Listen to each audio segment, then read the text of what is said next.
हाँ ठीक है। तो what do you mean by electrostatic? That means charge at rest. चलो, why the charge is at rest? मुझे क्या पता यार, मैंने सोचा आप लोग बताओगे मुझे।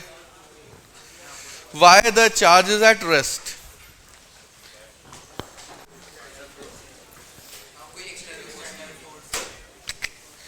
अगर चार्ज अगर रेस्ट पे है तो सिर्फ और सिर्फ इलेक्ट्रिक फील्ड प्रोड्यूस करता है। अब ये साला इलेक्ट्रिक फील्ड क्या है?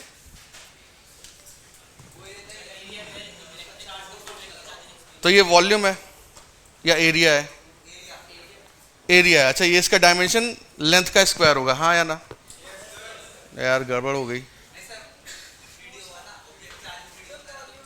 अच्छा 3D होगा, मतलब ये वॉल्यूम है। ये एक ऐसा वॉल्यूम है जहां पे क्या होगा?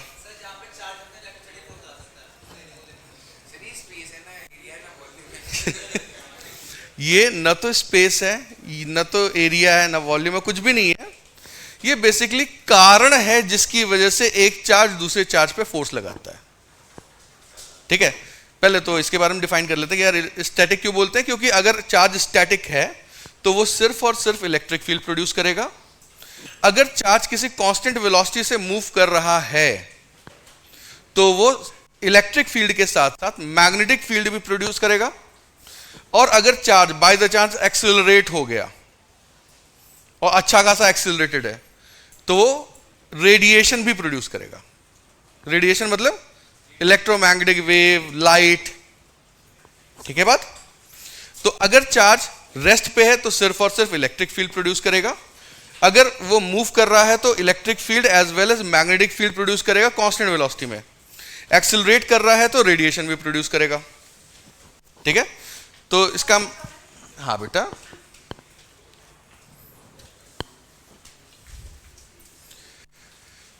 अच्छा तो इसका मतलब ये हुआ कि क्या अगर हम लोग जो इतने रेडिएशन यूज कर रहे हैं, जैसे ये लगा हुआ है टुनटुना माइक, ठीक है, तो ये जो माइक लगा हुआ है, ये माइक अपने आसपास इलेक्ट्रोमैग्नेटिक वेव जो रेडिएट कर रहा है, जो कहीं एक रिसीवर लगा होगा, यहाँ जो रिसीवर लगा हुआ है इसको कैच कर रहा है, इसमें भी क्या एक्सिलरेटेड चार्जेस होते हैं? हाँ,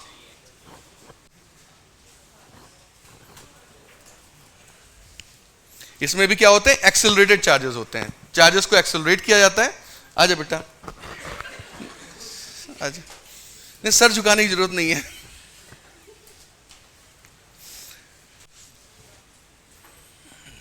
अच्छा, इतनी देर तक कर क्या रहे थे बेटा? किससे मतलब मीटअप करने गए थे?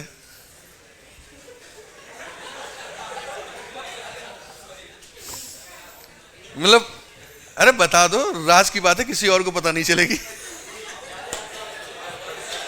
देखो कोई किसी को नहीं बताएगा, तो भाई अपना बताने वाला है।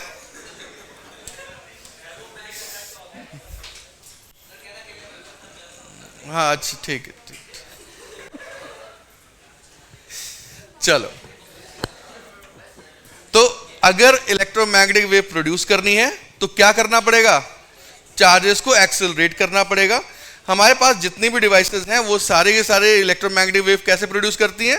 चार्जेस को एक्सेलरेट करके। ठीक है, चलो अब जरा काम की बात करते हैं कि भाई अब इलेक्ट्रिक फील्ड क्या है। तो इलेक्ट्रिक फील्ड, देखो एक चार्ज है, दूसरा चार्ज है, दोनों के बीच में अच्छा खासा डिस्टेंस था, हम लोग फिर भी फोर्स लिख रहे थे। तो कोई ना कोई तो कारण होगा जिसकी वजह से एक चार्ज दूसरे चार्ज पे फोर्स लगा रहा है। भाई साइंटिस्ट की दिक्कत क्या है? उनको क्या प्रॉब्लम है? वो हर चीज में क्यों लगा देते हैं। ठीक है, ऐसा हो रहा है, क्यों हो रहा है? ठीक है, तो चार्जेस, अब कहानी ये है कि भाई दो चार्जेस के बीच में फोर्स लग क्यों रहा है, ये कारण समझ में नहीं आ रहा था। तो उन्होंने कहा कि भाई एक काम करते हैं, एक नए टर्म को डिफाइन करते हैं, that is electric field. And this electric field is responsible for force between any two charges. ठीक है, ये वो कारण है। किससे बना है, क्या बना है, इसके बारे में हमें बहुत ज्यादा डिटेल में नहीं पता, बट एक ऐसी बात कह सकते हैं कि भाई ये जो ये कुछ एनर्जी का टाइप का पार्ट है, कुछ एनर्जी है। ठीक है, ये कुछ फैली हुई है चारों तरफ, एनर्जी टाइप की दिखाई पड़ रही है। वो देखा होगा ना कि भाई एक बीच में स्फीयर होता है, चारों तरफ लाइट्स लगी होती हैं, वो टहल रही होती हैं, क्या बोलते हैं उसको? तुम पता नहीं कुछ बोलते होंगे, मैं भी नहीं बोल रहा। मैंने कहा बेटा एक चार्ज जो है उसके चारों तरफ इलेक्ट्रिक फील्ड लाइंस जो होती हैं वो बेसिकली एनर्जी की बनी होती हैं, ठीक है। ये वॉल्यूम एरिया ऐसा कुछ नहीं है, ये वो कारण है, it is a reason because of which one charge applies force on the other charge. अब हम लोग इस एनर्जी के बारे में बहुत ज्यादा स्टडी नहीं कर सकते, क्यों?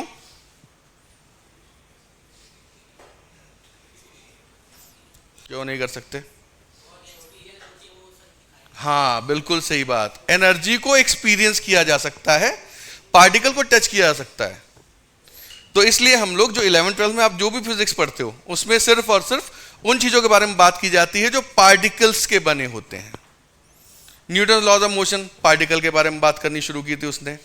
सेंटर ऑफ मास पे पहुंचे तो पार्टिकल का बॉडी बन गया, फिर रोटेशनल मैकेनिक्स में पहुंचे तो बॉडी घूमने लगी, फ्लूइड मैकेनिक्स पढ़ना शुरू किया तो फ्लो करने लगी, ठीक है। प्रॉपर्टीज ऑफ मैटर पढ़ा तो बॉडी टेढ़ी भी हो गई, लंबी हो गई।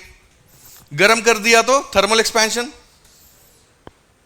गैसियस स्टेट में पार्टिकल टहल रहा है, वेव में क्या बात है particle up and down motion कर रहा है। यानी अभी तक 11th में आपने जो कुछ भी पढ़ा है वो सिर्फ और सिर्फ पार्टिकल से रिलेटेड है। एनर्जी के बारे में तो हमें आइडिया ही नहीं है कैसा होता है। गलती से हमने दो एनर्जी के नाम पढ़ लिए हैं, कौन कौन से? काइनेटिक और पोटेंशियल। उसके बारे में भी ठीक से नहीं पता। पता है क्या?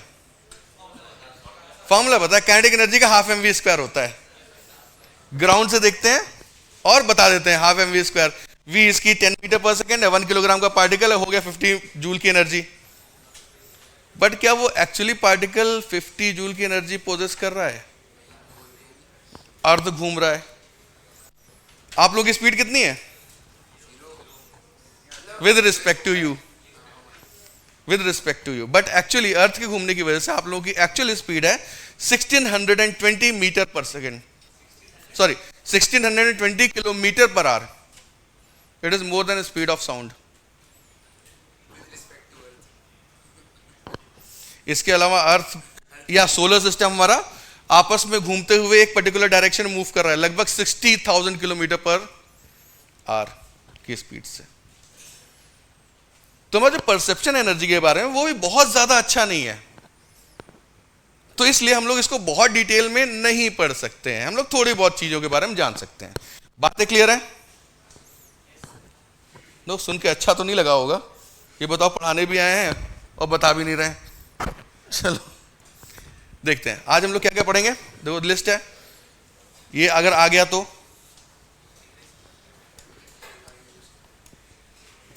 इलेक्ट्रिक फील्ड, उनकी प्रॉपर्टीज, और ये वो टॉपिक है जिसको आपको रटना है, ठीक है। अभी बहुत सारे लोगों को ये समझ नहीं आता ना इंटीग्रेशन क्यों करते हैं, कब करते हैं, कैसे करते हैं। नहीं क्यों ही नहीं पता होता बेटा। कैसे करते हो तो मैथ्स वाले टीचर पढ़ा ही देंगे। हमारा टारगेट होगा इसमें ये जानना, इस चीज को टारगेट करना कि कर ही क्यों रहे हैं, ठीक है। इसके ऊपर जो भी चीजें बताई जाएंगी वो आपको रटनी है। और इसके बाद अगली क्लास में हम लोग जब इलेक्ट्रिक फील्ड अलग अलग बॉडीज के निकालेंगे तो इन्हीं प्रोसेस का यूज करेंगे जो हमने यहां पढ़ा है। और अगर आगे की बात की जाए तो आगे वही प्रोसेस रिपीट होते हैं, ठीक है। आपने मतलब क्लास में पढ़ा होगा, सेंटर ऑफ मास निकाला तो नहीं होगा, याद किया होगा उसको निकालने का तरीका। इसके बाद फिर अगला टॉपिक आपने क्या पढ़ा होगा, मोमेंट ऑफ इनर्शिया, उनको निकालने का तरीका। इसके बाद फिर आपने ग्रेविटेशन में अलग अलग शेप की वजह से ग्रेविटेशनल फील्ड नहीं पढ़ी होगी। जब पढ़ी है? नहीं पढ़ी, पता है हमको नहीं पढ़ी। स्कूल में पढ़ाते ही नहीं हो तो कहते हैं देखो जी कम हो रहा है, ज्यादा हो रहा है, बस काम खत्म, ठीक है। हाँ फिर छोड़ो, एक क्लास में हो गया। तो चलो यार, बुराई नहीं करते स्कूल की, स्कूल बहुत अच्छी जगह होती है। बट बेटा, जितना मजा स्कूल में आता है ना, उतना कहीं नहीं आता। ठीक है, मतलब आज से 5-6 साल के बाद जब बीटेक कंप्लीट कर चुके होगे और जॉब कर रहे होगे, तब कहोगे ये स्कूल टाइम अच्छा था। चलिए, इस पार्ट को आपको रटना है, एक तरह से याद रखिएगा, और जो भी यहां पे किया जाएगा उसी का एप्लीकेशन आपको बार बार करके दिखाया जाएगा, बट ये पार्ट आपको हमेशा याद होना चाहिए। ठीक है, और यही वो चीज है जिसकी वजह से आप बड़े बड़े क्वेश्चन सॉल्व करोगे। तो आगे बढ़े, चलो। अरे ये कहां गया? अच्छा, लिखा तो है। तो electric field, it is something due to which a charge when placed in a region experience force। ठीक है, it is something, ये कुछ है, हमें नहीं पता क्या है। ठीक है, ये कुछ है जिसकी वजह से जब कोई चार्ज इस रीजन में रखा जाता है तो वो फोर्स महसूस करता है। वही तो नहीं पता बेटा एक्चुअली। चलो मैं थोड़ा सा और बताता हूं कि इलेक्ट्रिक फील्ड, साइंटिस्ट क्यूरियस तो होते ही हैं। ठीक है, तो किसी साइंटिस्ट ने इसके बारे में प्रपोज किया था कि बेसिकली होता क्या है कि जब इलेक्ट्रिक फील्ड लाइंस निकलती हैं और एक चार्ज दूसरे चार्ज से कांटेक्ट करता है, इलेक्ट्रिक फील्ड में कोई चार्ज आता है, तो एक तरह का पल्स जनरेट होता है दोनों चार्जेस के बीच में। पल्स मतलब वेव काइंड ऑफ समथिंग कुछ है, वो कुछ जनरेट होता है दोनों के बीच में, और उसी की वजह से सारी चीजें इंटरैक्ट करती हैं। ठीक है, अच्छा अगले आगे बढ़ते हैं। नोट कर लिया?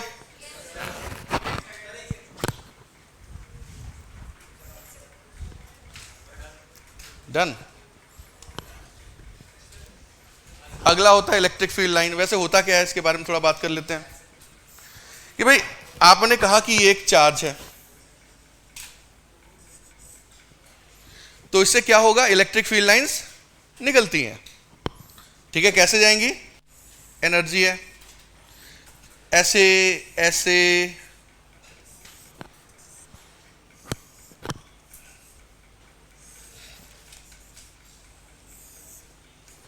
ये इलेक्ट्रिक फील्ड लाइंस इस तरह से निकलती हैं। अब कोई ये पूछ सकता है आप में से कि ऐसी ही क्यों निकलती हैं? डांस करते हुए नहीं जा सकती, कर्व भी हो सकता है, स्ट्रेट लाइन ही क्यों है? तो बेसिकली इलेक्ट्रिक फील्ड को समझने के लिए हम कहते हैं भाई फोर्स से ही तो मतलब है हमें ना, चार्ज को रखेंगे फोर्स महसूस होगा। तो एक काम करते हैं, यहां पे एक चार्ज जो रखा हुआ है, इसके पास में यहां कहीं एक दूसरा चार्ज रख देते हैं, कुछ क्यू डैश टाइप का। हमने देखा इस क्यू डैश को फोर्स इस डायरेक्शन में मिला, इधर की ओर। हमने इस चार्ज क्यू डैश को शिफ्ट किया यहां पे, फिर देखा फोर्स इस डायरेक्शन में मिला, फिर इस चार्ज को उठा के यहां से यहां शिफ्ट किया, फिर यहां पे देखा फोर्स इस डायरेक्शन में मिला, और इस तरह से हमने एक लाइन बना ली। ठीक है, जब हमने दूसरा चार्ज यानी क्यू डैश को यहां रखा, क्यू डैश यहां रखा, तो हमने देखा फोर्स इस डायरेक्शन में मिला। थोड़ा सा इसको आगे शिफ्ट किया, यहां पे फिर से चार्ज को रखा, फिर से देखा फोर्स इस डायरेक्शन में मिला, फिर से चार्ज को शिफ्ट किया, और ये करके हम लगातार बार बार ये प्रोसेस रिपीट करते हुए एक लाइन ड्रॉ करते हुए चले जाते हैं। जैसे मैग्नेटिक फील्ड में किया था 10th में, याद है? कैसे किया था? हाँ, मैग्नेटिक कंपास रखा, थोड़ा सा शिफ्ट किया, डॉट लगाए, फिर आगे शिफ्ट किया, फिर डॉट लगाए, फिर आगे शिफ्ट किया, फिर डॉट लगाए। डॉट लगाते लगाते हम लोगों ने मैग्नेटिक फील्ड बनाई थी 10th में। नहीं, आप लोगों ने बनाई थी, मैंने तो नहीं बनाई। तो वैसे ही हम यहां पे भी चार्ज को रखते हुए ड्रॉ करते हुए जा रहे हैं। तो ये जो कर्व क्रिएट हो रहा है, इसी कर्व को क्या कह रहे हैं हम? Electric field lines. It is what? The electric field lines in a region can be graphically represented by drawing certain curves known as lines of electric force और electric field lines। क्लियर है? लिख ले बेटा, लिख लिया? क्या बात है, ये सबसे होशियार बच्चा है।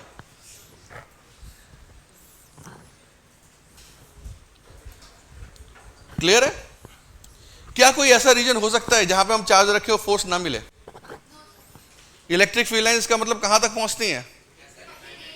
इन्फिनाइट, रेंज नहीं है, हर जगह है। मतलब कि हमने यहां पे कोई भी चार्ज रख दिया, हमने यहां पे कोई भी चार्ज रख दिया, कहां तक पहुंचेगा? यहां पे भी रखने पे हमें फोर्स महसूस होगा, यहां पे भी चार्ज रखेंगे महसूस होगा, यहां पे भी चार्ज रखेंगे महसूस होगा, यहां पे भी चार्ज रखेंगे महसूस होगा, हर जगह चार्ज रखेंगे, कहीं पे भी चार्ज रखेंगे हमें फोर्स महसूस होगा। यानी इलेक्ट्रिक फील्ड क्या है? हर जगह फील्ड है।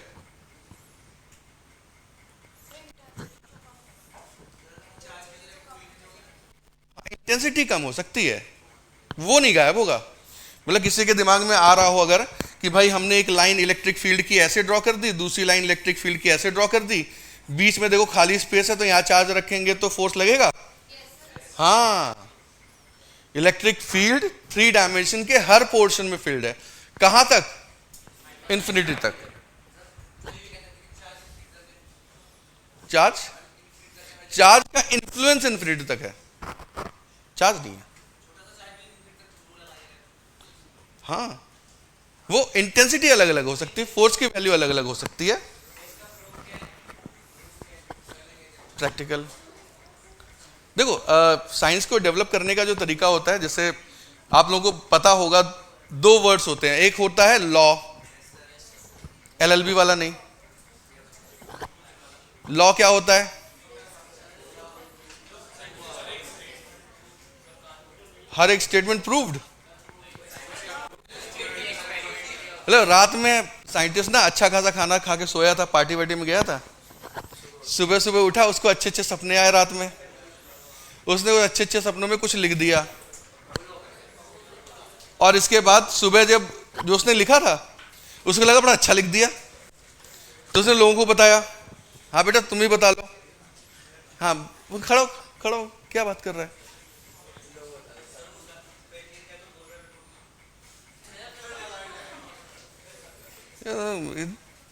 तेरी टी शर्ट कहाँ है? कहाँ है टी शर्ट? ये तो पीडब्ल्यू का बच्चा ही नहीं है, आगे फालतू में बवाल काट रहा है। अरे चलो इधर ध्यान दो, चलो। तो रात में जो साइंटिस्ट था वो अच्छा खासा खाना खा के सोया, रात में उसको क्या है, अच्छे अच्छे सपने, सुबह लिख दिया। अगले दिन वो अलग अलग लोगों को उसने दिखाना शुरू किया कि देखो मैंने ये लिखा है। लोगों ने कहा कुछ लिखा है तो एक काम करते हैं, इसका प्रैक्टिकल करके देख लेते हैं। प्रैक्टिकल किया, सही पाया गया, बट क्या सोच के उसने लिखा उसका कोई जवाब नहीं। तो मतलब वो एक अचानक से क्रिएट हुआ आइडिया है, जो मुझे जिसका प्रूफ करने की भी जरूरत, मतलब प्रूफ भी एग्जिस्ट नहीं करता, आइडिया है और वो पूरी तरह से वर्क कर रहा है। जैसे आपके Newton laws of motion, 3 laws थे, कौन कौन से? लॉ ऑफ इनर्शिया, अब something something is moving and it can not something until unless something forces something something, कुछ ऐसा ही था। सेकंड था force is proportional to something something. Third, for every action there is something something, है ना? 3 loss थे, क्या इसका कोई प्रूफ था? नहीं। तो that is law, that is law. हाँ, आर्किमिडीज नहीं, उसको तो लॉ नहीं, उसने प्रिंसिपल बनाया था। हाँ, यूरेका। स्टीफन्स लॉ सुना होगा, rate of radiation is directly proportional to the force power of the absolute temperature of the body. लोगों को यही समझ नहीं आता किसके डायरेक्टली प्रोपोर्शनल होगा, उसने बता दिया, हो गया। अरे क्या बात कर रहे हो यार, रेडिएशन में पढ़ा होगा, हीट ट्रांसफर लास्ट ईयर नहीं पढ़ा था? हे भगवान। चलो खैर, अच्छा हाँ,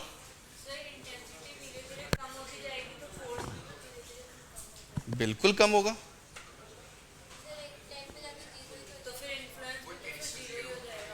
इन्फ्लुएंस नेग्लिजिबल होगा बेटा। देखो इन्फिनिटी पे 2-4 लोग गए हैं अभी खोजने के लिए, कहां पे है इन्फिनिटी। जब मिल जाएगा वो आ जाएंगे तो हम बता देंगे।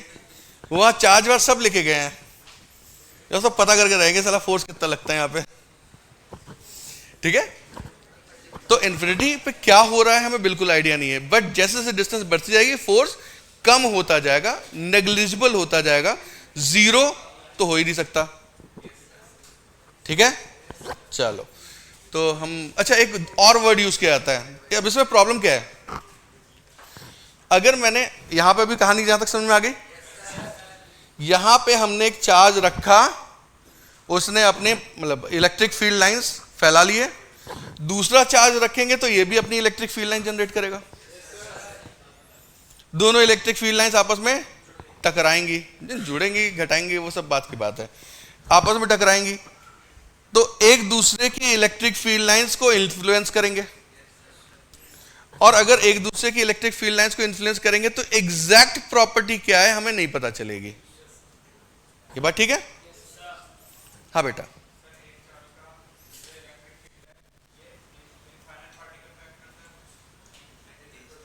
हाँ एक साथ इन्फिनिट, हाँ यार देखो आप सोचो ना इस चीज को कि क्या एक इलेक्ट्रॉन को खोज के इकट्ठा किया जा सकता है, एक इलेक्ट्रॉन को खोज के इकट्ठा किया जा सकता है, पकड़ा जा सकता है? नहीं। इसका मतलब जब भी आपको चार्ज मिलेगा वो बंडल में मिलेगा, स्केल या खोपड़ी पर रगड़ा, उस पर जो चार्ज आया हुआ है वो डिस्ट्रीब्यूटेड है और ग्रुप में है। तो सिंगल चार्ज की स्टडी तो हम वैसे ही नहीं करते, ठीक, गुब्बारा लिया सर पे घिसा चिपका दिया, चिपका रहता है। तो सिंगल चार्ज की स्टडी तो हम वैसे ही नहीं कर रहे हैं, तो हम जब भी स्टडी कर रहे हैं किसकी स्टडी कर रहे हैं? ग्रुप ऑफ चार्ज की स्टडी कर रहे हैं। तो ग्रुप में चार्ज का क्या बिहेवियर होगा हमें एक्चुअली वो जानना है। सिंगल चार्ज तो वैसे कभी नहीं मिलेगा, ऊपर से हम लोग वर्ड यूज कर लेते हैं पॉइंट चार्ज। अब कोई छोटा सा पॉइंट भी है, इसको थोड़ा सा जूम करोगे तो बड़ा हो जाएगा, तो पॉइंट तो वैसे एग्जिस्ट नहीं करता। बात समझ में आ रही है? चलो तो अच्छा मैंने ये कहा कि भाई इस चार्ज ने इसको फोर्स प्रोवाइड किया, तो इन दोनों की इलेक्ट्रिक फील्ड लाइंस आपस में टकराई, जिसकी वजह से क्या कर रहे हैं, एक दूसरे की इलेक्ट्रिक फील्ड लाइंस को इन्फ्लुएंस कर रहे हैं। बहुत, तो क्या ऐसा कुछ हो सकता है जिसकी वजह से इन्फ्लुएंस ना करें? तो एक नहीं, तो हमने क्या किया, नेग्लिजिबल कर दोगे तब भी तो एग्जिस्ट करेंगे ना इलेक्ट्रिक फील्ड लाइंस, ठीक है। तो एक नए तरीके के चार्ज के बारे में साइंटिस्ट ने सोचा, जिसे बोला टेस्ट चार्ज। ध्यान रखिएगा ये वर्ड बहुत यूज किया जाता है और किसी को इसकी प्रॉपर्टी नहीं पता होती। साइंटिस्ट ने इस चार्ज के बारे में इमेजिन किया, टेस्ट चार्ज। ये चार्ज एक ऐसा चार्ज होता है जिसकी खुद की इलेक्ट्रिक फील्ड लाइंस होती ही नहीं है। मान लिया साइंटिस्ट ने खोजा ना, साइंटिस्ट तो कुछ भी खोज सकते हैं। टेस्ट चार्ज, दिस चार्ज याद रखिएगा और नोट कर लीजिएगा, charge does not have its own electric field lines. एक ऐसा चार्ज होता है जिसकी खुद की इलेक्ट्रिक फील्ड लाइंस होती ही नहीं है। आप लोग ये पूछोगे कि भाई ऐसा कैसे पॉसिबल? तो साइंटिस्ट ने इमेजिन किया है, मैंने नहीं किया। क्लियर है ये बात? Test charge is a charge which does not have its own electric field lines। और पॉइंट चार्ज एक ऐसा चार्ज है जिसका साइज पॉइंट साइज है, बट उसकी खुद की इलेक्ट्रिक फील्ड लाइन सब कुछ होता है, ठीक है। पॉइंट चार्ज की खुद की जो एनर्जी होती है वो इनफाइनाइट होती है बेटा, इसलिए पॉइंट चार्ज एग्जिस्ट ही नहीं करता। पहली चीज होता ही नहीं है, किसी भी बातें नहीं, किसी भी चार्ज की जो एनर्जी होती है वो के Q square divided by 2 times of radius. Spherical shape का है तो 2r होता है।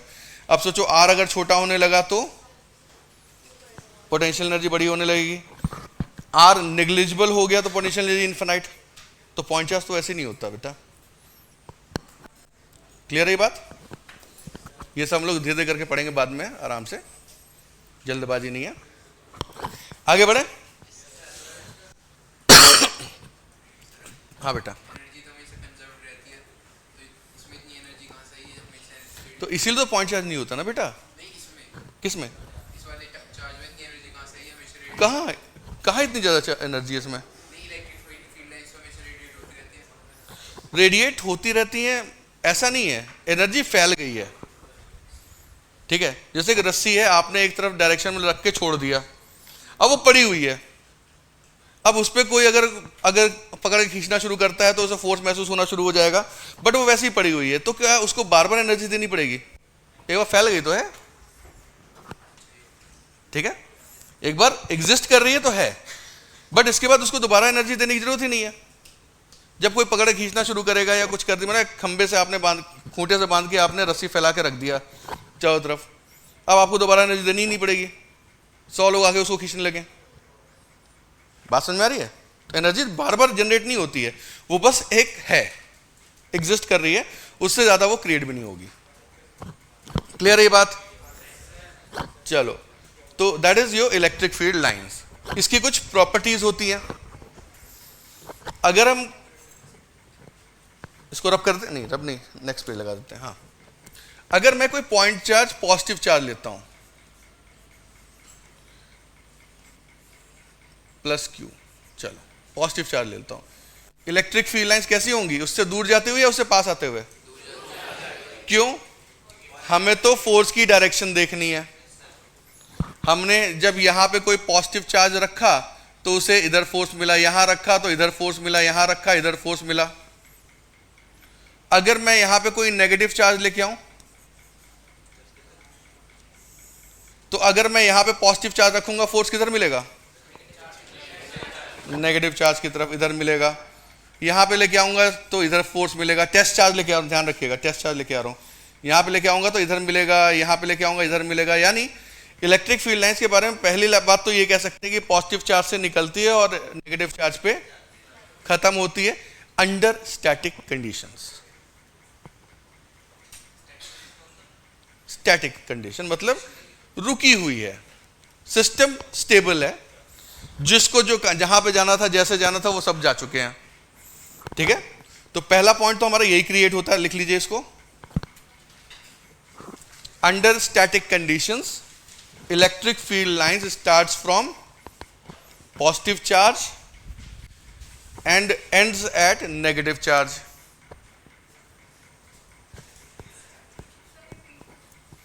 Under static conditions, electric field lines starts from positive charge and ends at negative charge. ठीक है? हाँ, हमेशा नहीं, मतलब डिपेंड करता है किसका क्या यूज करना है। टेस्ट चार्ज तो वो होता है जिसकी इलेक्ट्रिक फील्ड लाइन होंगी, नहीं होंगी, नहीं। देखो, हम वर्ड्स ध्यान से समझना। डेफिनेशन जब आप बुक्स में पढ़ोगे तो क्या लिखा होगा? Unit positive test charge. ठीक है, यूनिट पॉजिटिव टेस्ट चार्ज का मतलब मैग्नीट्यूड 1 है, पॉजिटिव चार्ज है, टेस्ट चार्ज का मतलब इलेक्ट्रिक फील्ड लाइन नहीं है। बात क्लियर है? अदर दूसरी जगह पढ़ोगे, पोटेंशियल एनर्जी की डेफिनेशन पढ़ोगे तो उसमें लिखा होगा टेस्ट पॉजिटिव टेस्ट चार्ज। अब यूनिट नहीं है, मैग्नीट्यूड अब कुछ होगा, बट है पॉजिटिव और खुद की इलेक्ट्रिक फील्ड लाइन ही है। नेगेटिव टेस्ट चार्ज डिपेंड करता है यूज किया जाता है कि नहीं किया जाता। बात समझ में आ रही है? देखो, साइंस को स्टडी करने के लिए हमेशा एक कन्वेंशन बनाया जाता है कि देखो ऐसे स्टडी करते हैं, ऐसे इजी पड़ेगा, तो वो कन्वेंशन हम लोग एक्चुअली फॉलो कर रहे हैं, इसलिए नेगेटिव टेस्ट चार्ज के बारे में बात नहीं कर रहे हैं। ठीक है, starts from positive charge and ends at negative charge. Clear है? अच्छा, क्या इलेक्ट्रिक फील्ड लाइंस गोल हो सकती हैं ऐसे?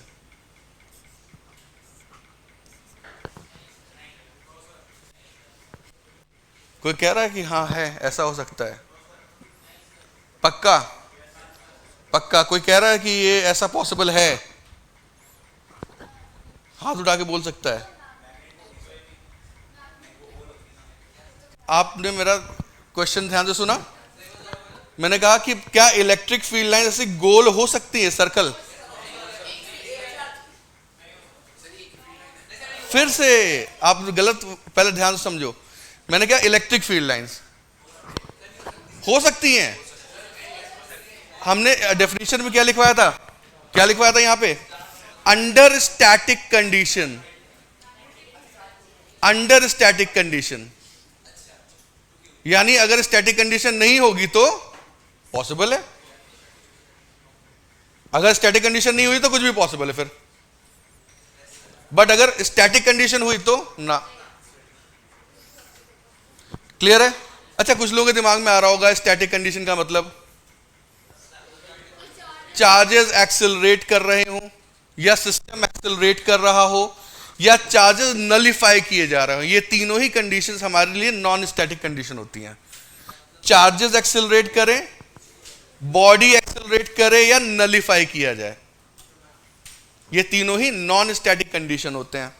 नलिफाई करने का मतलब पूछ रहे हो? बैटरी सुना है? बैटरी नाम क्या होता है उसमें? पॉजिटिव से नेगेटिव की तरफ कनेक्ट करते हो तो करंट फ्लो होने लगती है।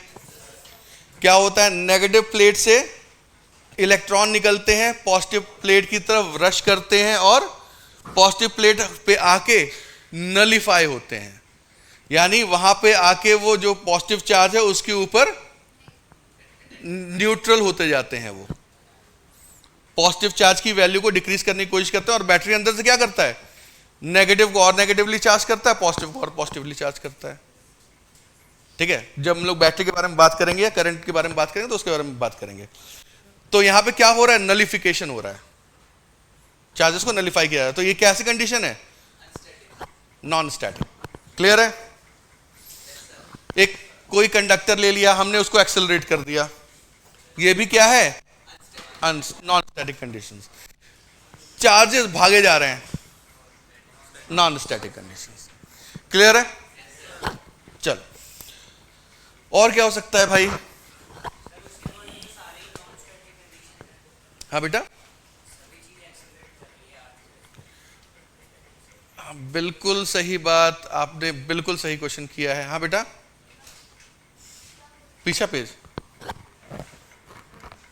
आपने बिल्कुल सही कहा कि क्योंकि हमारा पूरा यूनिवर्स, हमारा जो सोलर सिस्टम है बहुत अच्छी खासी स्पीड से मूव कर रहा है।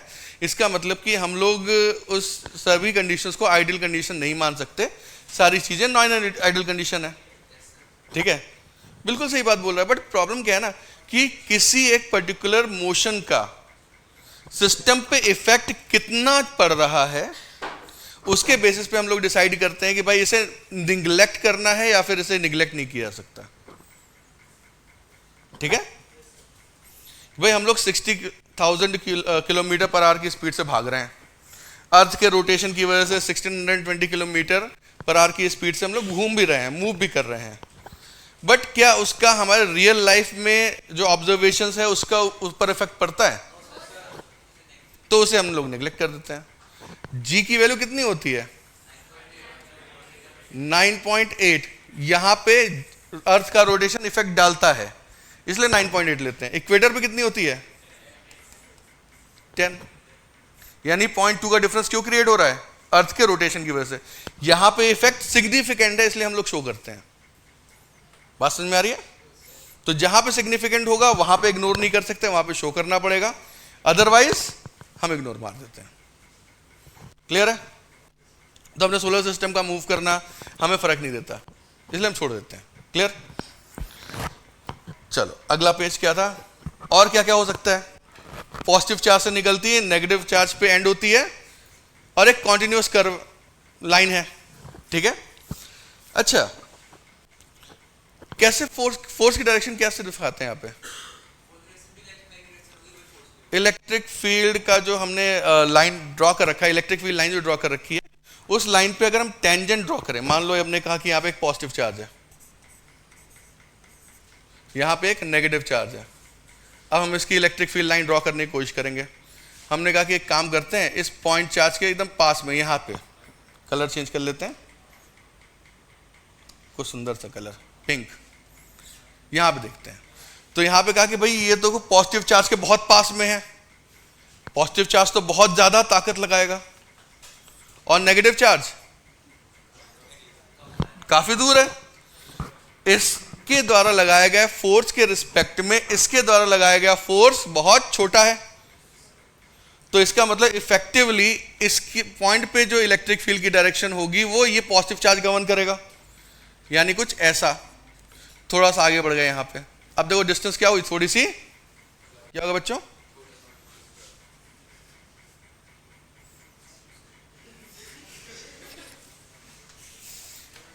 क्लास के बीच में लड़ाई नहीं करते एक दूसरे से, मैं तुम्हारे साथ बगल में नहीं बैठूंगी, जाओ। चलो कोई नहीं। अच्छा, तो थोड़ा सा डिस्टेंस बढ़ गया। अब इस पॉजिटिव चार्ज की वजह से वहां पे जो धक्का मिल रहा था उसका इफेक्ट थोड़ा सा कम हुआ। ऑब्वियसली टेस्ट चार्ज लेके जाएंगे यार, हमें एक ऐसी चीज लेके जानी है जो बाकी सबको इन्फ्लुएंस ना करे, तो टेस्ट चार्ज ही हो सकता है। चलो हमने यहां पे रखा, तो इसका इन्फ्लुएंस थोड़ा सा कम हुआ, इसका इन्फ्लुएंस अभी भी कम है, बट अब थोड़ा सा फोर्स का डायरेक्शन कैसा होगा, इस पॉजिटिव चार्ज ने दिया इधर की डायरेक्शन में, इस नेगेटिव चार्ज ने थोड़ा सा दिया, तो अब जो फोर्स की डायरेक्शन होगी कुछ ऐसी चेंज हो जाएगी हल्की सी। फिर यहां पे ले गए, फिर कहा कि इसकी वजह से इन्फ्लुएंस ज्यादा था, इसकी वजह से इन्फ्लुएंस थोड़ा कम था, but direction net electric field की ऐसे बनी। फिर यहां शिफ्ट किया सिमिलरली, और ऐसे करते हुए हमने कर्व बना दिया, ऐसे बन जाएगा। पॉजिटिव चार्ज से शुरू हुआ पॉजिटिव चार्ज से शुरू हुआ और नेगेटिव चार्ज पे खत्म हो रहा है। ये बात समझ में आ रही है या नहीं आ रही है? कोई ऐसा जिसको ऊपर से गया? हाँ बेटा, फिर से चलो। तो इतना गंदा डायग्राम हमें भी अच्छा नहीं लगता।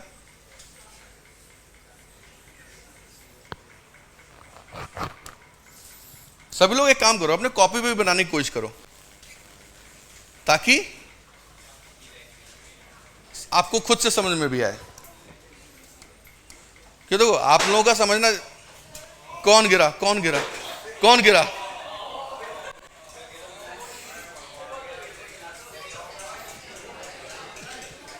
यार देखो ना, इतना इतना नया नया मतलब आप लोगों को सामान दिया गया है, बेंचेस लगवाई गई हैं, अभी से तोड़ना शुरू कर दिया।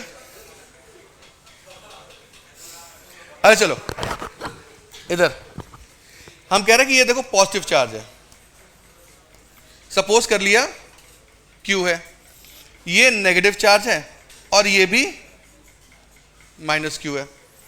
मुझे क्या ड्रॉ करना है? Electric field lines. मैंने कहा एक रैंडम पॉइंट यहां ले लेते हैं, इस पॉइंट पे ये पॉजिटिव चार्ज जो फोर्स देगा वो तो इस डायरेक्शन में देगा, और नेगेटिव चार्ज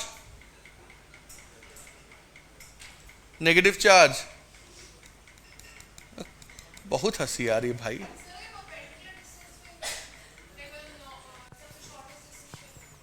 शॉर्टेस्ट डिस्टेंस मतलब कैसे भी बना लो, मैं तो एक रैंडम पॉइंट लेके चल रहा बेटा, ठीक है। तो अब मैंने क्या किया कि इसने इस डायरेक्शन में फोर्स दिया, नेगेटिव चार्ज ने अपनी तरफ फोर्स दिया, इन दोनों का कुछ रिजल्टेंट होगा। याद करो कहां पे पढ़ा था अभी कुछ दिन पहले, वेक्टर में, बिल्कुल सही। रिजल्टेंट ड्रॉ किया ऐसे और कहा कि नेट फोर्स तो इस डायरेक्शन में लग रहा होगा। अब इसी डायरेक्शन में इस चार्ज को फोर्स मिला, हमने क्या किया, अब अगला चार्ज यहां रख दिया, टेस्ट चार्ज को। टेस्ट चार्ज को अब नई जगह पोजीशन कर दिया यहां पे, ठीक है। अब फिर क्या कहेंगे, फिर से फोर्सेस देखेंगे, फिर से कहा कि भाई इसको जो पॉजिटिव चार्ज है वो किस डायरेक्शन में फोर्स देगा, इस डायरेक्शन में। नेगेटिव चार्ज किस डायरेक्शन फोर्स देगा, इस डायरेक्शन में।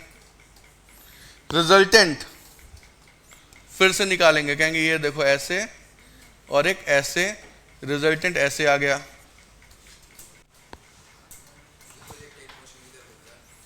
प्रोजेक्टाइल नहीं होता, ये कर्व थोड़ा सा अजीब सा होता है। डिस्कस करेंगे कभी इसके इक्वेशन के बारे में, अगर आप लोगों ने साथ दिया तो। फिर क्या किया, फिर से टेस्ट चार्ज को कहां शिफ्ट किया, आगे पोजीशन पे, यहाँ पे अब ले आए टेस्ट चार्ज को, फिर से कहा कि अब देखो कि यहाँ पे खुद से ड्रॉ करो बेटा अपनी कॉपी में, आप जब तक नहीं ड्रॉ करोगे आपको नहीं आएगा। बनाओ बनाओ सभी लोग, और ये महसूस करते हुए कि भाई डिस्टेंस बढ़ रहा है तो फोर्स का मैग्नीट्यूड भी बढ़ रहा है। देखो कितना घट रहा है ना भाई, घटेगा ना, यही है, इसी ने गिराया था, क्या गिराया था? अच्छा चलो फटाफट बेटा खुद से ड्रॉ करोगे तभी समझ में आएगा, नहीं ड्रॉ करोगे। टेस्ट चार्ज बेटा,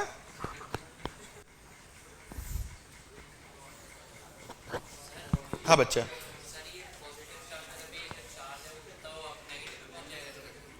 टेस्ट चार्ज को हम तब तक मूव करवाते रहेंगे जब तक कि हम किसी एक चार्ज पे लैंड ना कर जाएं, ठीक है? और वही एक्चुअली में, हाँ बेटा बोलो क्या चीज? अच्छा कॉपी में बनाया, ये समझ में आया, ये पॉजिटिव चार्ज है, ये लिखा है। अच्छा 2 और 2 कितने होते हैं? 5। अच्छा गलती हो गई। अच्छा ये नेगेटिव चार्ज, ये भी ठीक है, ये नेगेटिव चार्ज क्लियर है, पॉजिटिव है नेगेटिव है, ये एक रैंडम पॉइंट ले लिया, ठीक?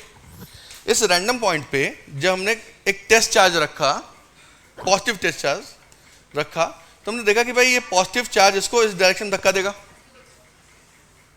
नेगेटिव चार्ज इसको अपनी तरफ खींचेगा, तो ये एक फोर्स मिला और ये एक फोर्स मिला, इन दोनों का रिजल्टेंट निकाला, इसका और इसका रिजल्टेंट निकाला, तो मुझे ये मिला डायरेक्शन। यानी इस पॉइंट पे जो टेस्ट चार्ज रखा हुआ उसको फोर्स मिल रहा है इस डायरेक्शन में। क्लियर है ये बात? बड़ा करके देखें, देखो देखा टेक्नोलॉजी, ये नहीं ये नहीं, अरे हाँ बेटा, बातें नहीं, हाँ चलो देखो अबे, हाँ चलो इस ध्यान से बातें कर ले, हाँ ये सीधा साधा बच्चा है यार, क्यों बिगाड़ रहे हो? देखो पॉजिटिव चार्ज यहां पे टेस्ट चार्ज रखा, इसने कहा कि भाई देखो डिस्टेंस कम है, फोर्स का मैग्नीट्यूड ज्यादा होगा, तो फोर्स अब धक्का देने वाला फोर्स लगेगा, तो धक्का दिया इसने, फोर्स का मैग्नीट्यूड ज्यादा था क्योंकि डिस्टेंस कम थी, नेगेटिव चार्ज से डिस्टेंस ज्यादा थी, फोर्स इसलिए छोटा हो गया, नेट रिजल्टेंट फोर्स हमें इस डायरेक्शन में मिला, यानी इस पॉइंट पे जो इलेक्ट्रिक फील्ड होगी वो इस डायरेक्शन में जा रही होगी। ये ठीक है? अब क्या करना है अगला अगला स्टेप, टेस्ट चार्ज को आगे शिफ्ट किया, यहां पहुंचाया, यहां पे हमने देखा कि भाई टेस्ट चार्ज को फोर्स किधर मिल रहा है, अब देखो ये डिस्टेंस बढ़ गया तो फोर्स क्या हो जाएगा? कम हो जाएगा। तो फोर्स देखो कम हो गया, छोटा हो गया, नेगेटिव चार्ज से थोड़ा सा पास में आ गया तो नेगेटिव चार्ज का फोर्स बढ़ गया, रिजल्टेंट हमने इसका और इसका निकाला, इधर आ गया, फिर हमने नया टेस्ट चार्ज नई जगह पर रख दिया, और ये प्रोसेस हम तब तक रिपीट करेंगे जब तक कि एक चार्ज पे हम एंड ना कर जाएं। हाँ बच्चा,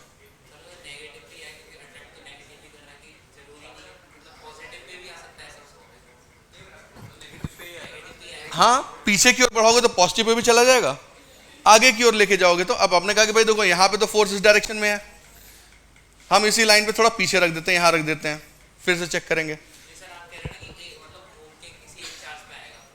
नेगेटिव पे आएगा, आगे बढ़ाते जाओगे तो नेगेटिव पे आएगा, पीछे बढ़ाओगे तो पॉजिटिव पे आएगा, पीछे तो पॉजिटिव पे आएगा ना बेटा, ऐसे फिर आ जाएगा, जब तक नेगेटिव टेस्ट चार्ज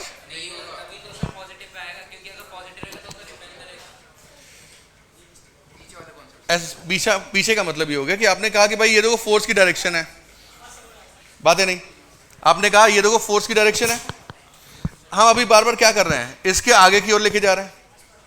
अगर आप इस फोर्स की डायरेक्शन में आगे की ओर टेस्ट चार्ज को मूव करवाओगे तो आपका जो ये पूरा सिस्टम है, पूरा जो डायग्राम, उसका एंड होगा नेगेटिव चार्ज पे।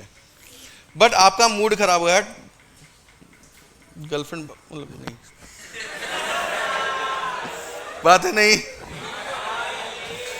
हाँ चलो, अरे हाँ इधर, इधर देख ले भाई, हाँ देखो, अब कहा कि टेस्ट चार्ज को आगे ले जाने के बजाय हम पीछे ले आएंगे, उसी लाइन पे आगे ले जाने के बजाय उसी लाइन में थोड़ा सा पीछे शिफ्ट करेंगे। अगर आप पीछे मूव करवाओगे तो कहां एंड होगा, पॉजिटिव चार्ज पे। हाँ, अगर टेस्ट चार्ज पॉजिटिव, हम बेटा आप ये समझो ना, हम इसको छोड़ नहीं रहे, हम इसको मूव करवा रहे हैं जबरदस्ती। हाँ, अगर छोड़ दिया तो वो इलेक्ट्रिक फील्ड लाइंस चेंज कर करके मूव करेगा। टेस्ट चार्ज अगर नेगेटिव हुआ तो पॉजिटिव चार्ज की तरफ भाग जाएगा, पॉजिटिव हुआ तो नेगेटिव चार्ज की तरफ भाग जाएगा। ठीक है, चलो, अच्छा लग रहा है अभी, क्लियर है यहां तक, कहीं कोई डाउट? तो ये कुछ अगर आप ड्रॉ करते हो,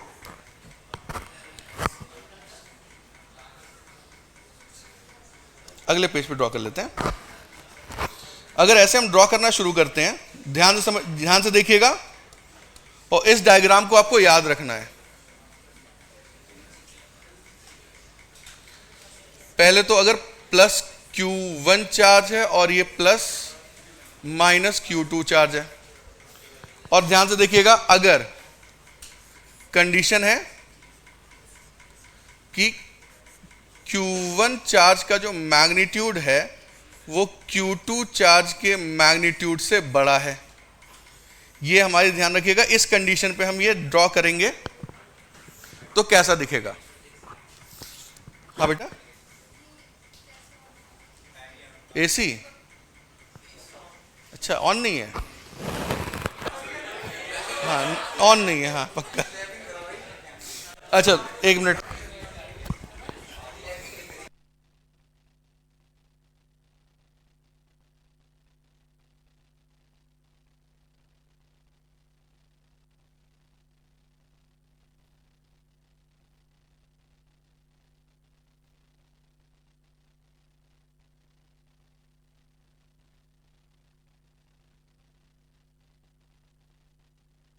लो बात, मतलब अब बात करने का मौका मिलेगा नहीं।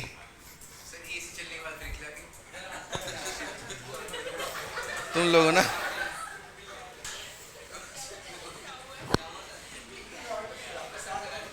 चलो इधर ध्यान से, अगर हमने क्या कंडीशन लेके चल रहे हैं, Q1 इज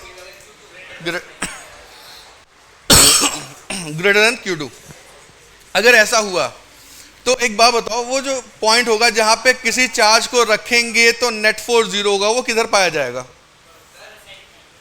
अगर हम किसी चार्ज को, पॉजिटिव चार्ज को हम कहीं रखें और नेट फोर्स जीरो हो जाए, वो पॉइंट किधर पाया जाएगा? Q1 के लेफ्ट में, Q1 Q2 के बीच में, Q2 के राइट में, Q2 के राइट में। हाँ हाँ, पिछली क्लास में एनालिसिस करवाई थी। हाँ चलो ठीक, तो मान लेते हैं कि ये वो नल पॉइंट है। नल पॉइंट का मतलब जहां पे नेट फोर्स जीरो था। ठीक है,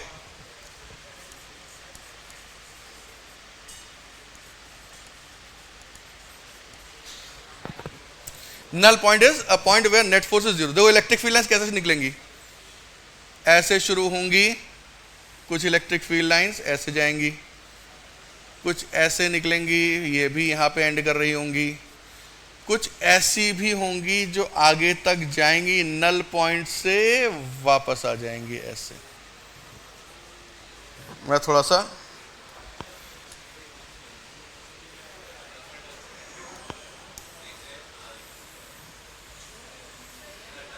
मैं बना रहा हूं बेटा, इसके बाद देखते हैं।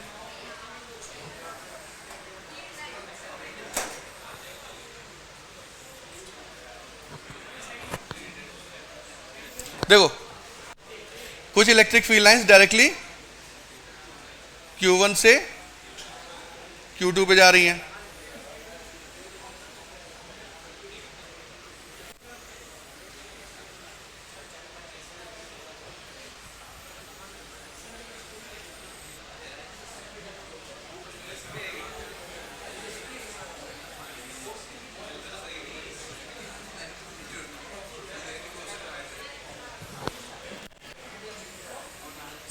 बातें नहीं,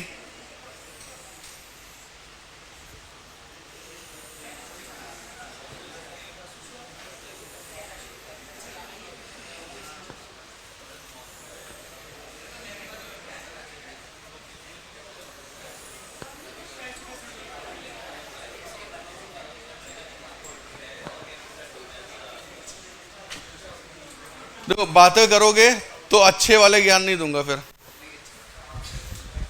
मतलब जिसमें आप जो जनरली लोग कंफ्यूज होते हैं ना, इसके बाद की इलेक्ट्रिक फील्ड लाइंस कुछ ऐसे जा रही होंगी।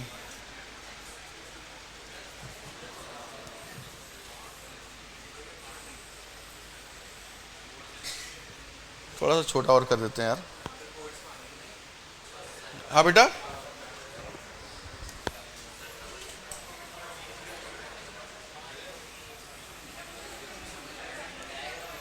मतलब अच्छा, इस डायग्राम को बनाने का मतलब कैसे है, यहां से जो इलेक्ट्रिक फील्ड लाइंस निकलेंगी, अगर Q1 का मैग्नीट्यूड Q2 से ज्यादा होगा, ऐसी कंडीशन पे Q1 के कुछ रेंज की जो इलेक्ट्रिक फील्ड लाइंस होंगी वो जो एक पर्टिकुलर एंगल की अगर बात कर लो, इनको ज्वाइन कर लेते हैं, एक पर्टिकुलर एंगल पे जो इलेक्ट्रिक फील्ड लाइंस होंगी वो बेसिकली नल पॉइंट से वापस आएंगी। इससे ज्यादा एंगल पे जो इलेक्ट्रिक फील्ड लाइंस निकलेंगी फिर वो आगे चली जाएंगी। यानी बेसिकली इस मैग्नीट्यूड जिसका मैग्नीट्यूड ज्यादा है उसकी इलेक्ट्रिक फील्ड लाइंस पूरी तरह से दूसरे चार्ज को कवर कर लेंगी। ये बात समझ में आ रही है? मैंने ऐसा ही कुछ दिखाने की कोशिश की कि भाई देखो Q1 है, उसकी electric field lines minus Q2 पे खत्म हो रही है, ये खत्म हुई, ये खत्म हुई, धीरे धीरे करके ये इलेक्ट्रिक फील्ड लाइंस आगे से होते हुए वापस आ रही हैं। ये बात समझ में आ रही है? आगे से होते हुए वापस आ रही है। फिर एक पर्टिकुलर एंगल क्रिएट हुआ, electric field lines exactly null point के ऊपर परपेंडिकुलरली होते हुए वापस आ गई। जैसे ये नल पॉइंट था, ये क्या आ गया, जैसे कि ये नल पॉइंट था, इलेक्ट्रिक फील्ड लाइंस ऐसे निकली, उस नल पॉइंट के ऊपर लगभग ऊपर से एंटर कर रही हैं और इसके बाद सीधे नेगेटिव चार्ज की तरफ। ठीक है, इसके बाद इस एंगल के बाद, इस पर्टिकुलर पोजीशन वाले एंगल के बाद जो इलेक्ट्रिक फील्ड लाइन है, इसके बाद वाली इलेक्ट्रिक फील्ड लाइन क्या कर रही है, अब नल पॉइंट के आगे चली जा रही है। यानी बेसिकली इसकी इलेक्ट्रिक फील्ड लाइन ने इसकी इलेक्ट्रिक फील्ड लाइन, इस चार्ज को पूरी तरह से कवर कर लिया है, अब ये बाहर नहीं निकल सकता। बात समझ में आ रही है? हाँ बेटा, नल पॉइंट का साइन नहीं है बेटा ऐसा कुछ। नल पॉइंट वो पॉइंट है जहां पे किसी भी चार्ज को रखोगे नेट फोर्स जीरो महसूस करेगा।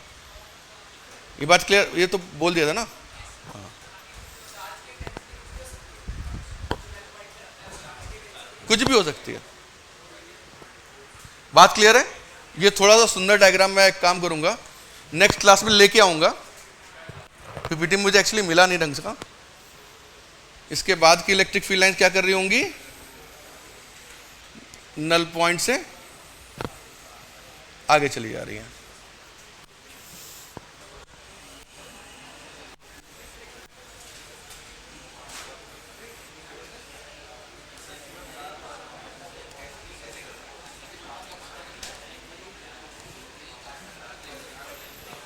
ये बना लीजिए आप। मैं अगली क्लास में वैसे इसका अच्छा वाला सुंदर सा रिप्रेजेंटेशन लेके आऊंगा। हाँ बेटा,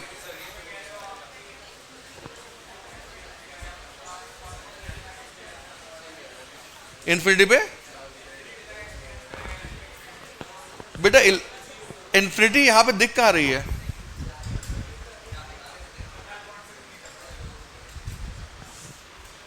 नहीं, मुझे कुछ क्लियर नहीं आप क्या बोल रहे हो। शांत, सभी लोग शांत हो जाइए।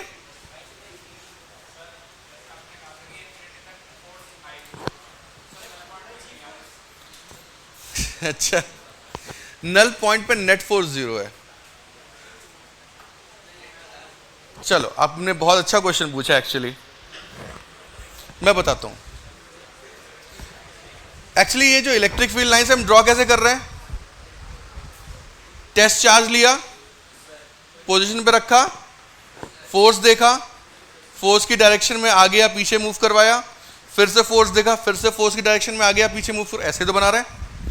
तो उस पर्टिकुलर पॉइंट पे हमने जैसे कहा था कि जो फोर्स लग रहा है वो दोनों चार्जेस की वजह से लग रहा है। तो इसका मतलब कि इस पॉइंट पे जो इन्फ्लुएंस हमें दिख रहा है, जो इलेक्ट्रिक फील्ड लाइन दिख रही है, वो दोनों चार्जेस की वजह से मिल के प्रोड्यूस हुई है, किसी एक सिंगल चार्ज की नहीं है।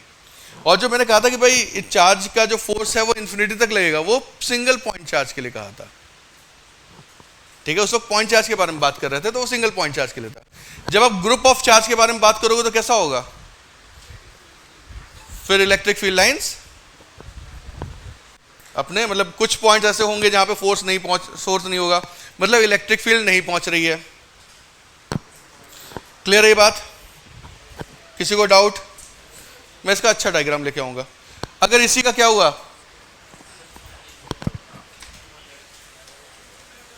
अगर हमने कहा कि ये Q1 है और ये माइनस Q2 है,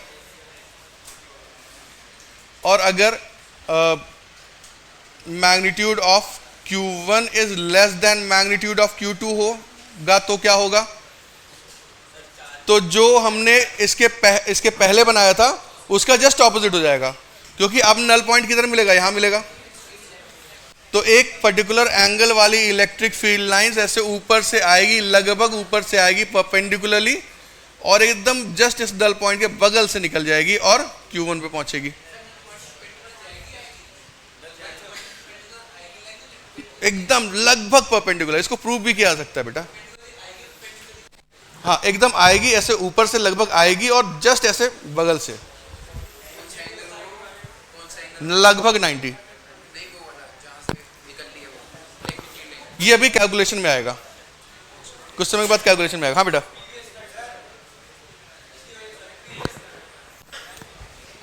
हाँ बेटा,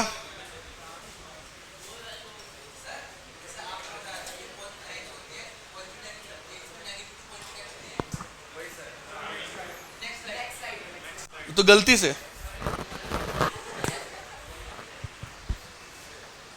अरे उल्टा बना दिया, सॉरी, सही चीज पकड़ लिया आपने।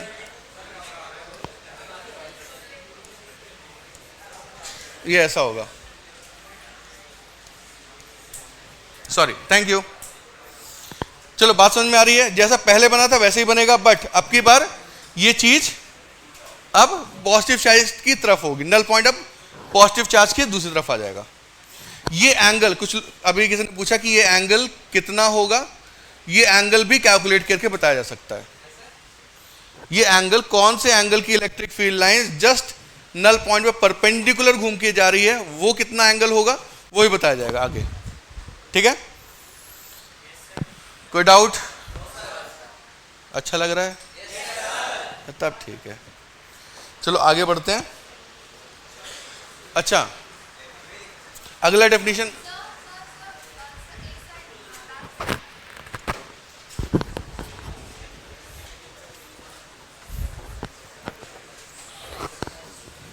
अच्छा सेकेंड डेफिनेशन की बात कर रहे थे, इसको यार जल्दी जल्दी खत्म कर लेते हैं।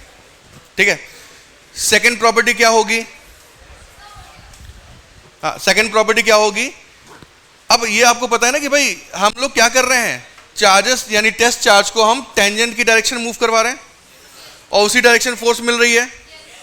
तो क्या ये बोल सकते हैं कि tangent drawn on electric field lines gives the direction of electric force acting at the test charge at that point? Definition ही यहीं से बन रही है हमारी, बात क्लियर है? लिख लेते हैं, tangent drawn on electric field lines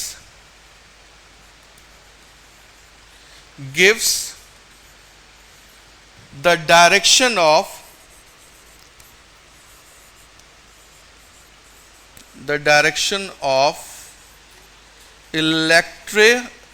electric force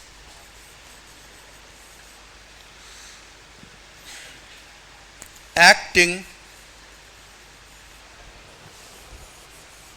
on the test charge। ना लिख के टेस्ट चार्ज को इग्नोर ही कर देते हैं, क्योंकि किसी भी चार्ज के लिए फिर हम ये डेफिनेशन बना सकते हैं, acting at that point.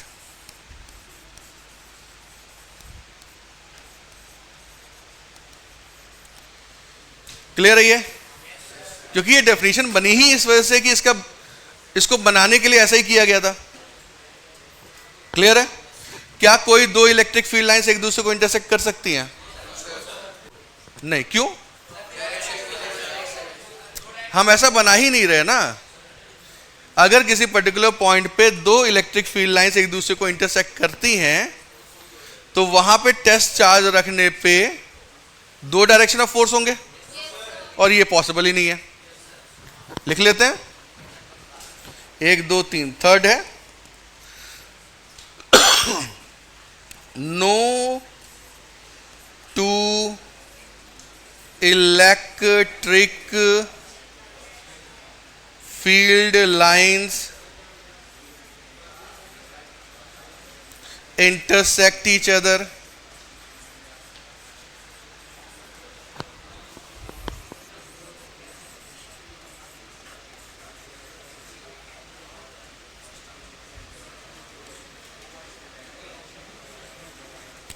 because if they do, अगर ऐसा हुआ तो there will be two direction of forces which is not possible, because if they do, there there there will be two direction of forces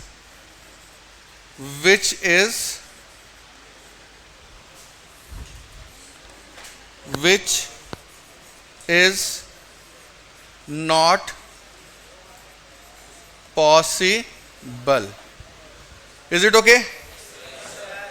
Very good। Note कर लिया?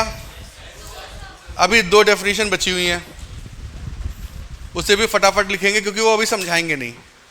वो conductor से related है और वो कंडक्टर्स जब पढ़ेंगे तब डिटेल में पढ़ते हुए उनको समझेंगे। ठीक है? कंडक्टर पता है ना क्या होता है? क्या होता है? जो बस में टिकट देता है वो भी तो कंडक्टर ही है। चलिए, नोट कर लिया?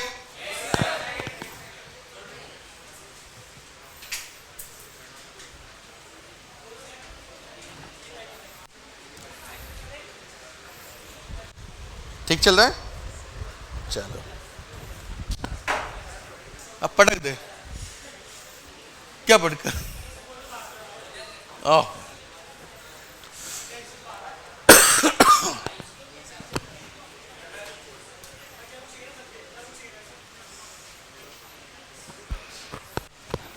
जो जल्दी करते हैं क्योंकि इसके बाद हमें इंटीग्रेशन वाला टॉपिक जरूर अच्छे से लेना है।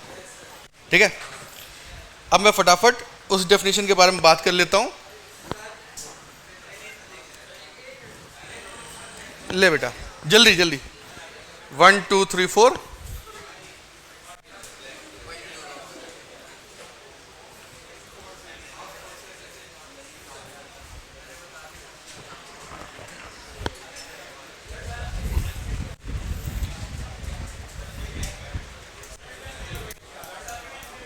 चलो, अगला बाकी दो। चौथा है, अच्छा ये जो दो हैं वो स्पेसिफिक टू कंडक्टर्स हैं। ठीक है? क्या हो गया? Specific two conductors. ऐसा मत समझिएगा कि हमेशा वर्केबल है। चौथा डेफिनेशन है कि there is no electric field line inside a conductor. There is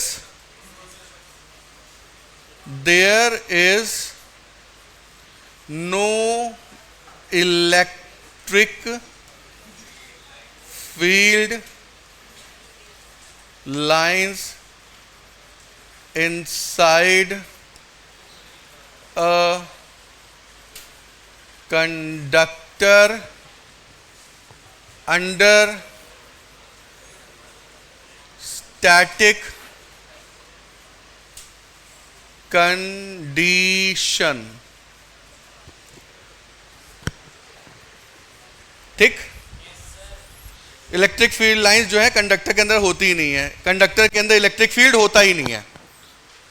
but मैं फिर से इस चीज को क्लियर कर देता हूं कि भाई हम किस कंडीशन के बारे में बात कर रहे हैं।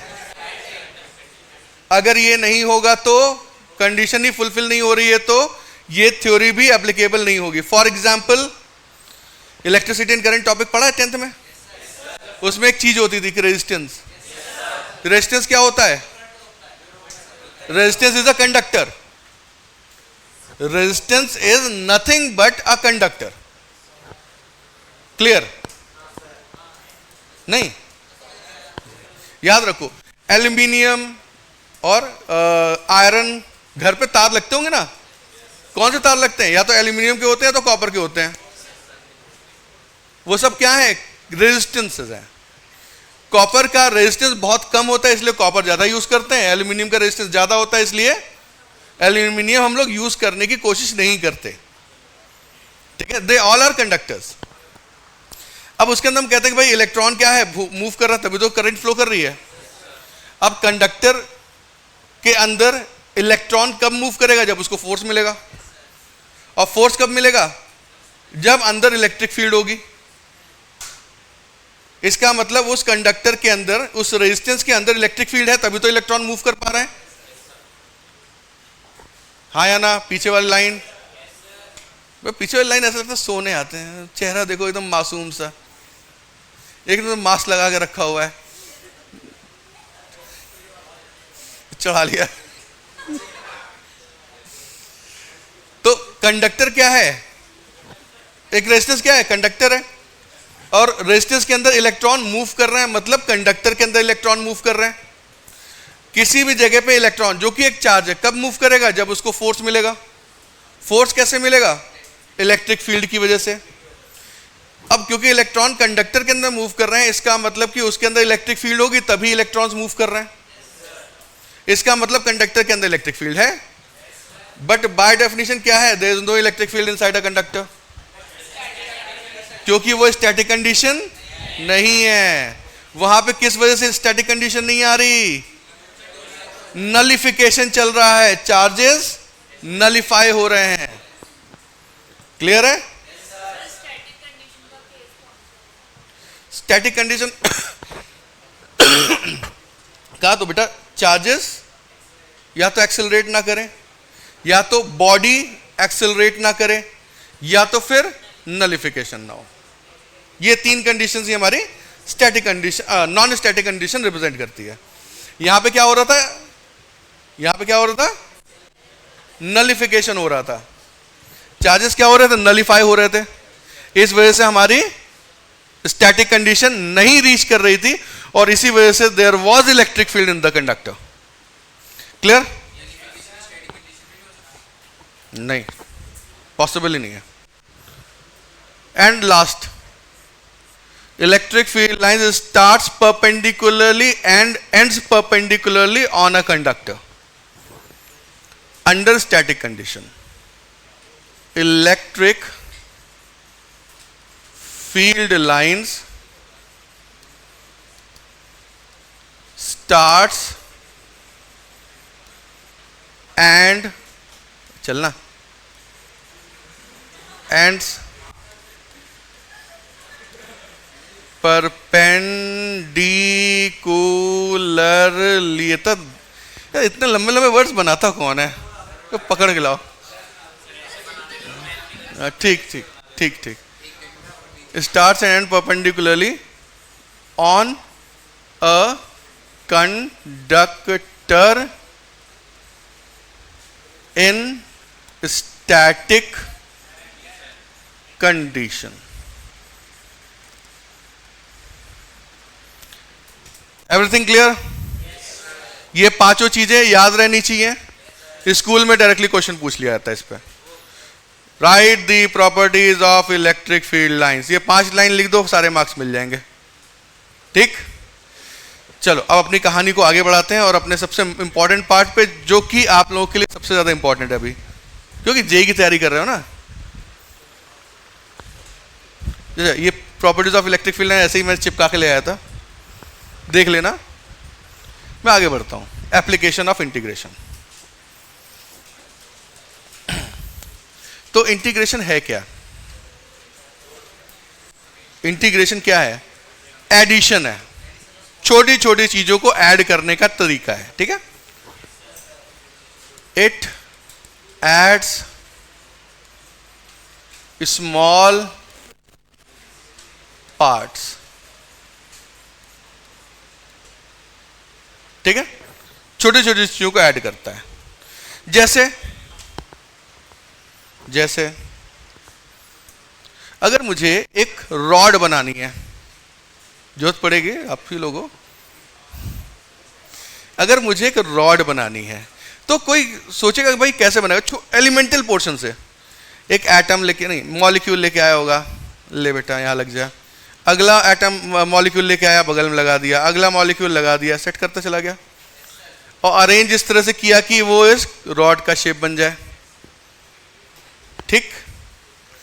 इसके बाद अगर उसे एक आर्क या रिंग बनाना होगा तो उसका अरेंजमेंट फिर से वही, मॉलिक्यूल लेके आया, अरेंज करता जा रहा है. अरेंजमेंट इस तरह से है कि वो सर्कुलर शेप ले ले. डिस्क बनाना है,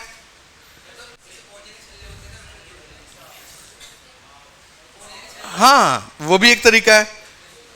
लेकिन अब क्या है, मॉलिक्यूल लेके आएंगे ना, मॉलिक्यूल लेके आएंगे डिस्क बनाने के लिए, बड़ा टाइम लग जाएगा. तो किसी के दिमाग में आया कि एक काम करते हैं, जैसे वो नहीं होता है घर पे प्याज काटा ही होगा, ऐसे स्लाइस किया जिसमें रिंग निकलते हैं, तो एक रिंग लेके आए, इसको हमने मॉलिक्यूल से बना लिया. अगला रिंग लेके आया, मॉलिक्यूल से बना लिया और चिपकाते चले गए. डिस्क तैयार. किसी के दिमाग में करने अच्छा नहीं लग रहा, एक काम करते हैं, हम रॉड तो बना ही चुके थे, एक रॉड ऐसे लगा दिया, दूसरा ऐसे, फिर तीसरा ऐसे, ऐसे ही बना सकते हैं. बात समझ में आ रही है? यानी हम एलिमेंटल पोर्शन से बड़े पोर्शन कैसे बनाएंगे वो हम इस तरह से सोच सकते हैं. हमने किसी ने बोला कि भाई एक काम करो, कोन बना के दिखाओ. हमने क्या किया, एक डिस्क लिया, सबसे छोटा डिस्क सबसे ऊपर लगा दिया, सबसे छोटा है ना डॉट पॉइंट का, उससे थोड़ा सा बड़ा डिस्क लगा दिया, फिर उससे बड़ा डिस्क लगा दिया. इस तरह से अरेंज कर दिया कि वो कोन बन गया. स्फीयर बनाने का तरीका सेम, डिस्क छोटे से बड़ा, फिर बड़े से छोटा. यानी इस तरह से हम क्या करते हैं, चीजों को क्रिएट करते हैं. ये बात समझ में आ रही है? इसी तरह से हम चीजों को क्रिएट करते हैं. और इंटीग्रेशन हमें किस चीज में हेल्प करता है? इन चीजों को क्रिएट करके नई फिजिकल क्वांटिटीज को डिराइव करने का काम करता है वो. ठीक है. तो इंटीग्रेशन का बेसिकली टारगेट क्या है? छोटी चीजों का यूज करके, एलिमेंटल पोर्शन का यूज करके बड़ी चीजों को क्रिएट करना. अच्छा, किसी के दिमाग में आ रहा होगा कि भाई इंटीग्रेशन तो हमने ऐसे बना दिया, लिख दिया dx vx, कुछ फंक्शन लिख दिया इसमें, एक इसको हम लोग कहते हैं सिंगल इंटीग्रेशन, यानी एक बार किया जाने वाला इंटीग्रेशन. ठीक है. एक बार ऐसा भी होता है, एक डंडा ऐसे, एक डंडा ऐसे, fx समथिंग समथिंग, फिर dx, फिर dy. ये होता है डबल इंटीग्रेशन. डबल इंटीग्रेशन लोग नहीं पढ़ते अभी, केवल सिंगल वाले बात करते हैं. सिंगल का मतलब क्या होता है कि वो एक जैसे एक छोटे छोटे पार्टिकल्स को मिला के हमने एक लीनियर स्ट्रक्चर बनाया था, रिंग और डिस्क. ठीक है. तो इंटीग्रेशन क्या करेगा, लीनियर स्ट्रक्चर क्रिएट कर सकता है स्मॉल पोर्शन से, या फिर हमने रिंग का यूज करके डिस्क बनाया था या रॉड का यूज करके डिस्क बनाया था, वैसे वो उससे छोटे एलिमेंटल पोर्शन से बड़े एलिमेंटल पोर्शन को जनरेट कर सकता है, या डिस्क का यूज करके हमने स्फीयर बनाया था या कोन बनाया था, वो वैसे क्रिएट कर सकता है। बात समझ में आ रही है? तो इंटीग्रेशन का मेन काम है इन चीजों को क्रिएट करना। और physical quantities, for example for like कि सेंटर ऑफ मास निकालना, मोमेंट ऑफ इनर्शिया निकालना, ग्रेविटेशनल फील्ड निकालना, जितने भी फॉर्मूले आप लोगों ने बड़े बड़े पढ़े हैं वो सब इसी स्ट्रक्चर से क्रिएट होते हैं, इसी तरीके से क्रिएट होते हैं। क्लियर है ये बात? अब एक प्रोसेस हम लोग यहां पे ऑब्जर्व करने वाले हैं और इस प्रोसेस को आपको याद रखना है। अगर इस प्रोसेस से कोई चीज अगर आपको नहीं मिलती है तो आपको क्या करना है, फिर थोड़ा सा दिमाग लगाना है प्रोसेस कैसे क्रिएट किया जाए। ठीक है? तो हम लोग प्रोसेस क्रिएट करने वाले, उस प्रोसेस को हम लोग याद रखेंगे और जनरली यही वो प्रोसेस है जिससे सारे फॉर्मूले आपके 11 12 से क्रिएट होते हैं। याद रहेगा? शुरू करें? चलो, एक बड़ा सा यस हमें मिल चुका है।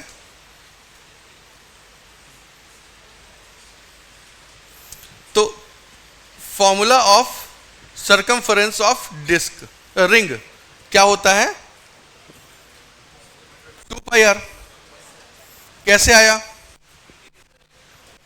नहीं, वैसे तो पाई की डेफिनेशन आई थी कि length of circumference divided by diameters length is pi. वो तो वहां से आया था, वो तो बाद में हमने इंटीग्रेशन में इसको इनकॉर्पोरेट किया। तो हम लोग सबसे पहले बात करेंगे इंटीग्रेशन से सर्कमफरेंस ऑफ, हाँ हाँ बेटा जरूरी है। और कौन कौन जा रहा है? अकेले?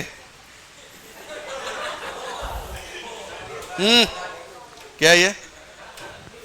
चलो, इंटीग्रेशन से सर्कमफरेंस ऑफ डिस्क कैसे निकाला जाता है उसके बारे में बात करेंगे। ठीक है?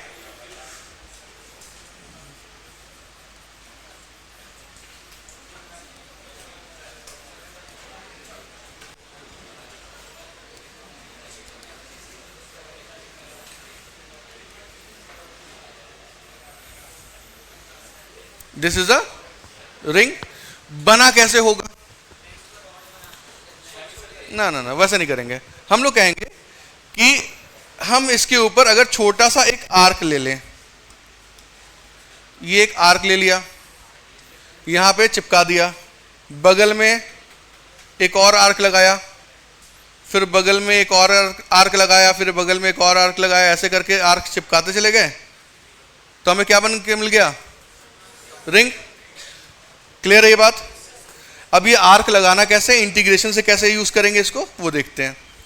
तो हम क्या करेंगे, जब भी हमें कोई ऐसा स्ट्रक्चर मिलेगा, जैसे आप लोगों ने पढ़ा होगा centre of mass of semi circular ring क्या होता है? 2r by pi. कैसे आता है? हम लोग क्या करते हैं उसके लिए कि भाई ऐसे एक लाइन ड्रॉ करते हैं, कहते हैं लेट अस से इट इज एक्सिस, और यहां से एक एजीमुथल एंगल जिसको बोलते हैं थीटा पे एक डी थीटा विड्थ का पोर्शन ले लेते हैं। ठीक है? डी थीटा विड्थ का पोर्शन ले लेते हैं और कहते हैं इसी तरह के डी थीटा विड्थ के पोर्शन को हम चिपकाते चले जाएंगे, हमें मिल जाएगा रिंग। और अगर उसी लेंथ को हम ऐड कर देंगे तो रिंग का सर्कमफरेंस का लेंथ मिल जाएगा। ये बात ठीक है? इसका रेडियस r है, इसकी लेंथ की अगर बात की जाए तो लेट अस से इसका लेंथ है dl, और dl क्या बताओगे? ये r d थीटा के बराबर होगा। ध्यान रखिए यहां पे हम लोग क्या कैलकुलेट कर रहे हैं? सर्कमफरेंस ऑफ रिंग कैलकुलेट कर रहे हैं, इसलिए फॉर्मूला हमने सर्कमफरेंस ऑफ रिंग का लिया है। मान लो अगर मुझे कैलकुलेट करना होता इलेक्ट्रिक फील्ड, तो फॉर्मूला में यूज करता इलेक्ट्रिक फील्ड वाला। अगर मुझे इलेक्ट्रिक पोटेंशियल या ग्रेविटेशनल फील्ड या फिर सेंटर ऑफ मास या फिर मोमेंट ऑफ इनर्शिया की बात करनी होती तो मैं फॉर्मूला उसका यूज करता। यहां पे क्योंकि मुझे अभी कैलकुलेट करना है सर्कमफरेंस की लेंथ, तो इसलिए मैं आर डी थीटा यूज कर रहा हूं। अब मैं इसको क्या करूंगा? इंटीग्रेट। कहां से कहां तक? 0 से L तक। और थीटा कहां से कहां तक वेरी किया जाए सो दैट कि वो एक पूरे रिंग को डिनोट करे। थीटा यहां पे 0 होगा, 1 डिग्री 2 डिग्री 3 डिग्री 4 डिग्री करते करते करते करते कहां तक 360 तक। यानी इसको इंटीग्रेट करना होगा कहां से कहां तक, 0 से 2 पाई। 2 पाई है क्योंकि यहां पे डेटा रेडियन में रखना होता है, इसलिए 0 से 2 पाई तक इसको इंटीग्रेट करेंगे, जिससे मुझे L मिल जाएगा इज इक्वल टू R, क्योंकि कांस्टेंट बाहर आ जाएगा। इंटीग्रेशन फ्रॉम 0 से 2 पाई डी थीटा होगा, जिसकी वैल्यू हो जाएगी 2 पाई R। ध्यान रखिए फिजिक्स में हमारा टारगेट होता है कि हमारा अपना दिमाग लगा के इंटीग्रेशन जहां तक होगा वहां तक पहुंचा दें, बाकी मैथ्स वाले सर बताएंगे। क्लियर है? और ये सब चीजें ध्यान से देखिएगा, क्योंकि अभी हम लोग हाँ, ये सब चीजें ध्यान से देखिएगा, क्योंकि हम लोग अगली क्लास में इन्हीं को यूज करने वाले हैं। हाँ बेटा बोलो। बेटा मेरा टारगेट है आपको यहां तक पहुंचाना कि आप ये लाइन लिखने के काबिल बन जाओ। इसके आगे मैथ्स वाले सर बताएंगे, हमें तो पता ही नहीं, हमें भी नहीं आता यार, हमें भी डाउट होता है, मैथ्स वाले सर को पकड़ लेते हैं, सर बताओ। हाँ बेटा फिर से हमें क्या निकालना है, सर्कमफरेंस यानी लेंथ। तो फॉर्मूला कौन सा यूज करेंगे, लेंथ वाला। इसकी लेंथ कितनी है, क्योंकि इसी पोर्शन को इस तरह से ऐड करते हुए हमने आर्क बनाया था, रिंग बनाया था। इस पोर्शन की लेंथ को ही ऐड करना है हमें। लेंथ कितनी है, मान लिया dl, इसकी वैल्यू क्या होगी, arc length is equal to radius multiplied by angle subtended at the centre. Angle subtended by this portion at the centre is d theta and radius is r। तो dl can be written as r d theta, हाँ या ना, r d theta. अब क्या करना है, add करना है, एंड इंटीग्रेशन क्या करता है, तो इंटीग्रेशन का साइन लगा दिया। यही चीज नीचे मैंने लिखी है। कहां से कहां तक, हमें पूरा सर्कमफरेंस चाहिए, जिसको मैंने L मान लिया, तो 0 से L तक। और इसके लिए थीटा को कहां से कहां तक वेरी करवाएंगे, यहां पे थीटा जब इस पोर्शन में बात करेंगे, ये एंगल स्टार्टिंग फ्रॉम 0, जैसे जैसे आगे बढ़ता जाएगा वैसे वैसे थीटा बढ़ता जाएगा। कहां से कहां तक लेके जाओगे, 0 से 2 पाई, इसलिए 0 से 2 पाई। अब इंटीग्रेशन की एक प्रॉपर्टी होती है कि जो कांस्टेंट होता है वो इंटीग्रेशन के बाहर आ जाता है। ठीक है, तो r जो कि एक कांस्टेंट था उसे हमने इंटीग्रेशन के बाहर कर दिया, और इंटीग्रेट किसका किया है, डी थीटा का। ठीक है, डी थीटा का इंटीग्रेशन होता है थीटा। ठीक, आगे बाकी मैथ्स वाले जाने, 2 पाई। ठीक है, हाँ कुछ इंटीग्रेशन के मैं आपको ट्रिक्स भी बताऊंगा। अगली क्लास तक आप लोग का एक छोटा सा काम ये भी होगा कि थोड़ा बहुत इंटीग्रेशन पढ़ के आना। ठीक है, जब पढ़ा होगा ना तो मजा आएगा बहुत तेजी से। नोट कर लिया? ये लड़का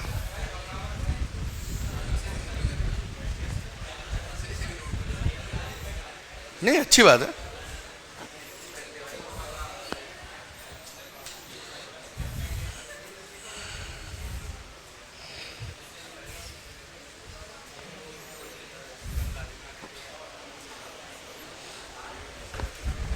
अच्छा, आप लोग को यहाँ के मॉड्यूल्स मिल चुके हैं? क्वेश्चंस करने शुरू किए उसके? ध्यान रखिएगा कि ये आप लोगों की रिस्पॉन्सिबिलिटी होगी कि यहाँ पे जो कुछ भी बताया जा रहा है उसके बेसिस पे क्वेश्चंस खोज के सॉल्व कर लें। ठीक है, और इसके अलावा अगर आप कोई रेफरेंस बुक लेके चल रहे हो तो उसमें मुझे कोई दिक्कत नहीं है, लेकिन जो भी आप लेके चल रहे हो, चैप्टर्स के खत्म होने के 1 हफ्ते के बाद तक आपका वो रेफरेंस बुक और आपका मॉड्यूल, ये दोनों चीजें खत्म हो जानी चाहिए उस चैप्टर की। डाउट्स मैं बताऊंगा, डाउट्स आप कहीं से भी लेके आओ, ये आपकी मर्जी है। ठीक है, हाँ, एनसीईआरटी से पूछना है, आप एनसीईआरटी से पूछो, आपको किसी और बुक से पूछना, किसी और बुक से पूछो, इट्स योर विश, बट करना आपने है। क्लियर है? चलिए आगे बढ़े। हो गया लौंडे? चलो आगे बढ़ते हैं और बात करते हैं कि भाई हमें निकालना है क्या, सरफेस एरिया ऑफ डिस्क। ठीक है, सरफेस एरिया ऑफ डिस्क। अब सरफेस एरिया ऑफ डिस्क बताने के भाई डिस्क बना कैसे था, अब वो एटम एटम वाली बात नहीं करेंगे, अनियन रिंग टाइप के स्ट्रक्चर की बात कर सकते हैं, या फिर रॉड के स्ट्रक्चर की बात कर सकते हैं, भाई जो मर्जी है वो कर सकते हैं, इसमें रिंग से कर लेते हैं। ठीक है, और ध्यान रखिएगा ये भी आपको कंफर्म करना है कि भाई यूजिंग रिंग ही आपको यूज करना है।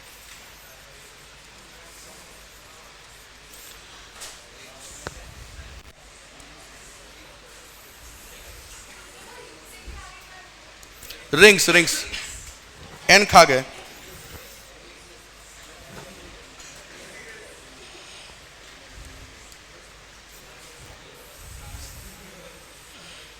वाह,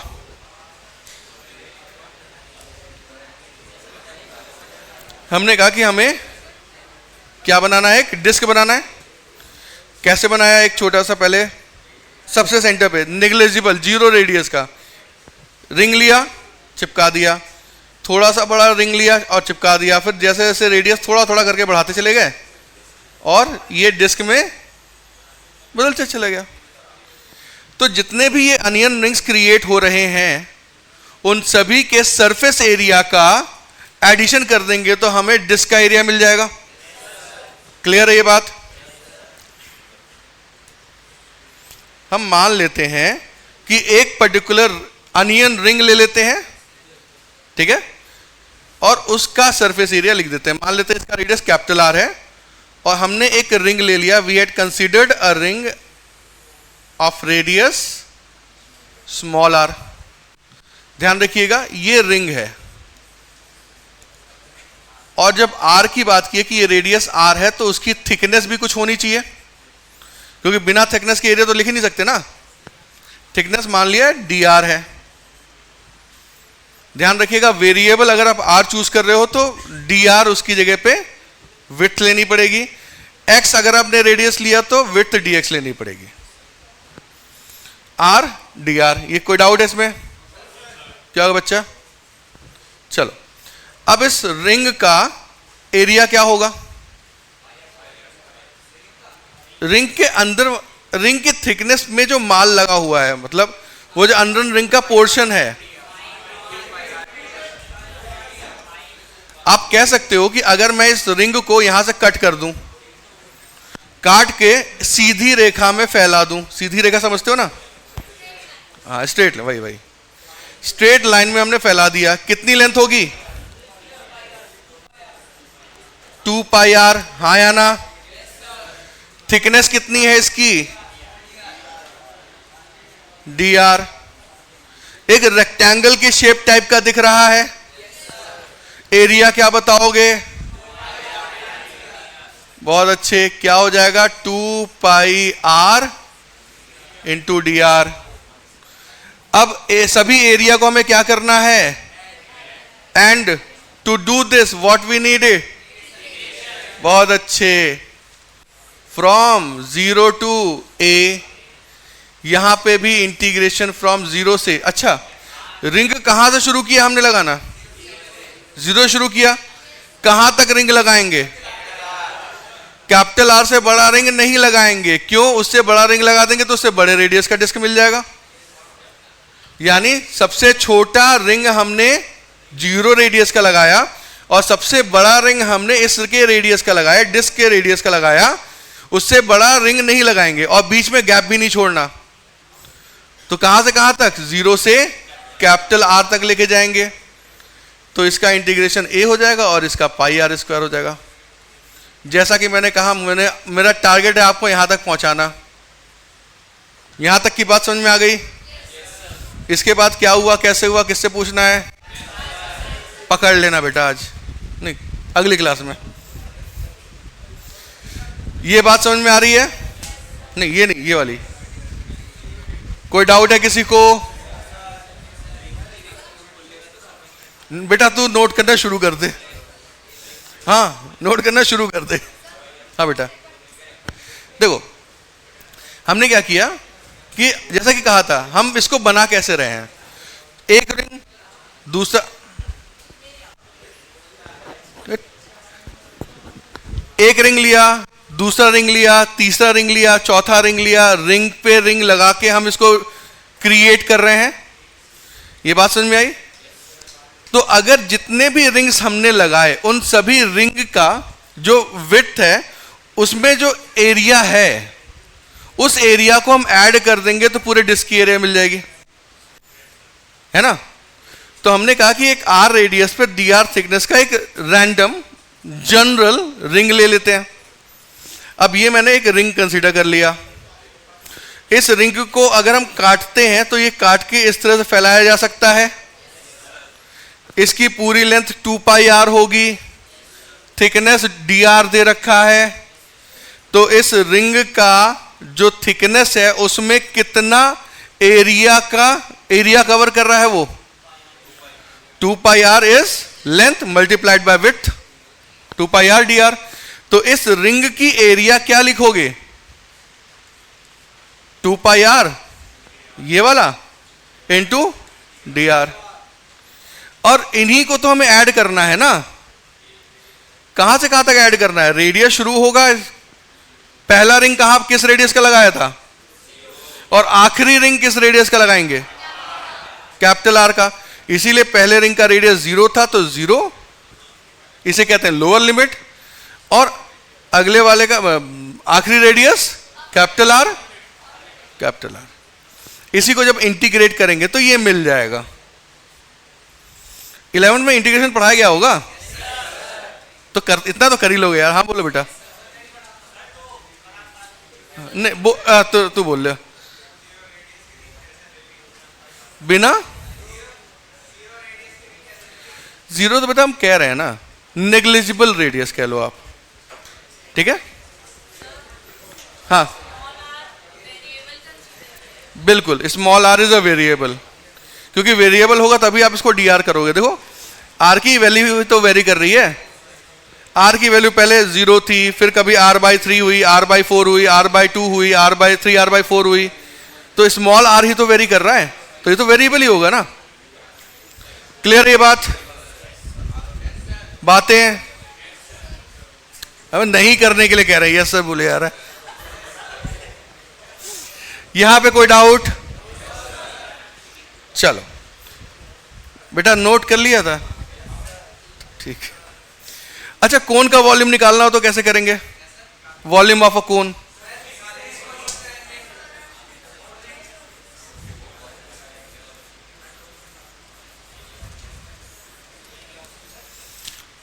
कोन कैसे बना? 0 रेडियस का डिस्क लाए, लगा दिया, थोड़ा सा बड़ा रेडियस का डिस्क लाए, लगा दिया, धीरे धीरे करके रेडियस बढ़ाते चले गए, ठीक।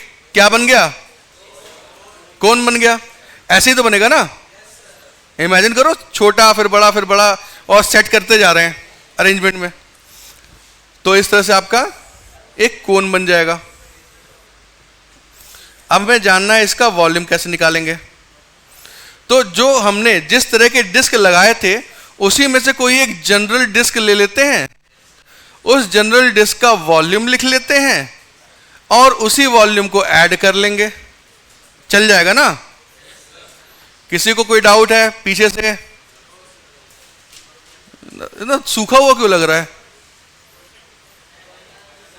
हाँ हाँ बेटा तू ही। अच्छा रात में पढ़ाई की थी यार, सीखो तुम लोग यार। पढ़ाई की है बंदे ने, पढ़ाई की थी ना बेटा? हाँ सीखो, पढ़ाई कर रही थी यार। ये देखो, मुझे यही पहचानना था कौन लोग हैं। चलो आगे देखते हैं। हाँ बेटा कौन सा? ये कोन का। अच्छा, कोन के लिए हम क्या कर रहे हैं कि एक डिस्क यूज कर रहे हैं। एक डिस्क यहां लगाई, ऐसे कलर चेंज कर लेते हैं। एक डिस्क यहां लगाई, उससे थोड़ी सी बड़ी डिस्क ऐसे, उससे थोड़ी बड़ी डिस्क ऐसे, उससे थोड़ी बड़ी डिस्क ऐसे, और बड़ी और बड़ी और बड़ी, अरेंज करते जा रहे हैं। ये सारी डिस्क जैसे सीडी नहीं है, एक सीडी का एक बंच क्रिएट कर लो और एक कोन में कट कर लो, तो सभी सीडीज जो है वो इस डिस्क की तरह मिलेंगी, उन्हीं को अरेंज करके कोन दिखेगा। तो वैसे ही हमने इसको अरेंज कर रखा है। क्लियर है सबको? हमने मान लिया कि ये रहा हाइट h और इसका रेडियस कैपिटल R। बहुत अच्छे।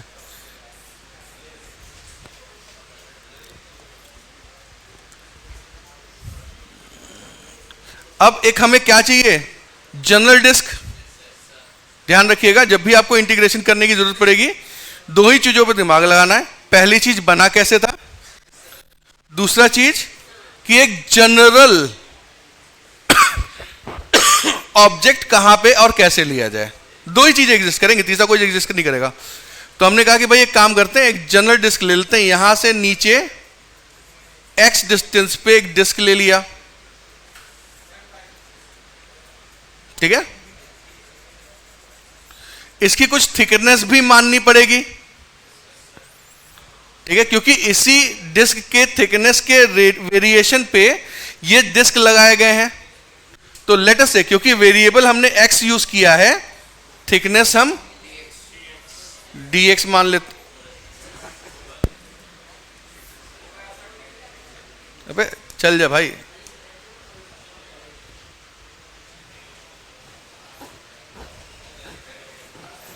हाँ अब आया, dx।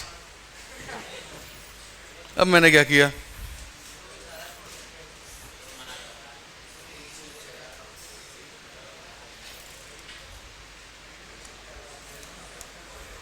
अच्छा चल रहा है, जिंदा है।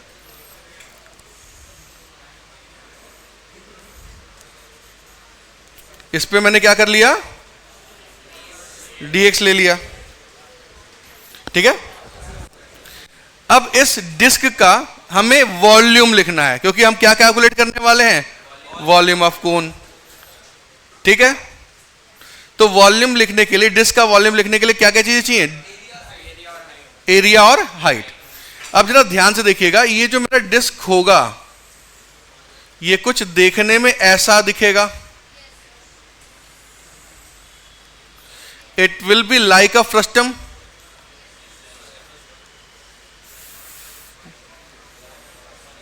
यही विड्थ तो हमने dx बोली है ना, it is like a frustum. अब फ्रस्टम का वॉल्यूम का फॉर्मूला लगाना पड़ेगा, तो हमें भी नहीं पता। अरे कोन को ऊपर से कट कर दो, नीचे से जो बचेगा वो फ्रस्टम है, ठीक है। अब फ्रस्टम के वॉल्यूम का फॉर्मूला तो हमें पता ही नहीं था, पता होता तो हम कोन का नहीं लिख दिए होते। तो एक काम करते हैं, इसमें कुछ चीजें ऐसी होती है जिसको इग्नोर किया जाता है। अगर किसी एक पर्टिकुलर वैल्यू के रिस्पेक्ट में बाकी वैल्यूज बहुत बड़ी या बहुत छोटी एग्जिस्ट कर रही हैं, तो छोटी वाली वैल्यूज को हम लोग इग्नोर कर देते हैं। इस चीज को ध्यान रखिएगा, ठीक है। बड़ी वैल्यू के रिस्पेक्ट में छोटी वैल्यू को हम लोग इग्नोर कर देते हैं। तो एक काम करते हैं, यहां पे एक कट लगाते हैं कुछ इस तरह से, और इसको कन्वर्ट कर देते हैं एक सिलेंडर में, और जो एक्स्ट्रा वॉल्यूम यहां पे दिख रहा है वो एक्चुअली नेग्लिजिबल पोर्शन होगा। एक्स्ट्रा वॉल्यूम जो आपको यहां दिख रहा होगा, जो इस पोर्शन पे एग्जिस्ट कर रहा होगा, वो नेग्लिजिबल होगा as compare to volume of the cylinder. तो हम सिलेंडर का वॉल्यूम लिख लेते हैं। यहां तक बात क्लियर हो रही है? हाँ बेटा,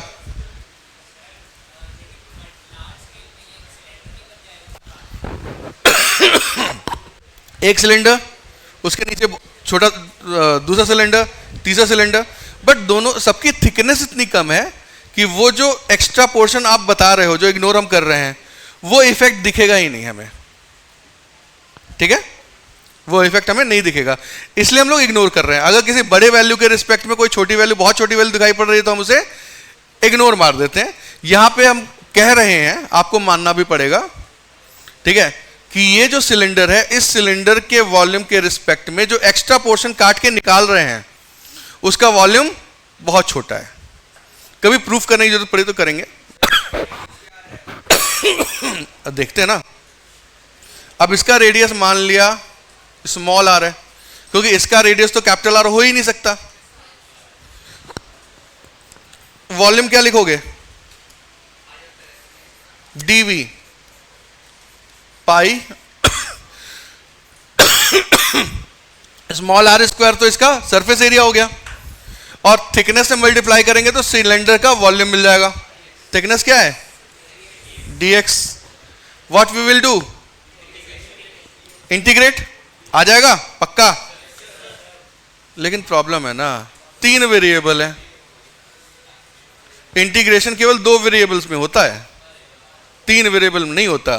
तो एक काम करेंगे कि स्मॉल आर की वैल्यू को x के टर्म में लिखने की कोशिश करेंगे, और फिर उसको करने के लिए हम लोग एक ये ट्रायंगल देखेंगे। देखो कलर ठीक दिख रहा है। इसके बाद इससे एक बड़ा, इससे बड़ा वाला भी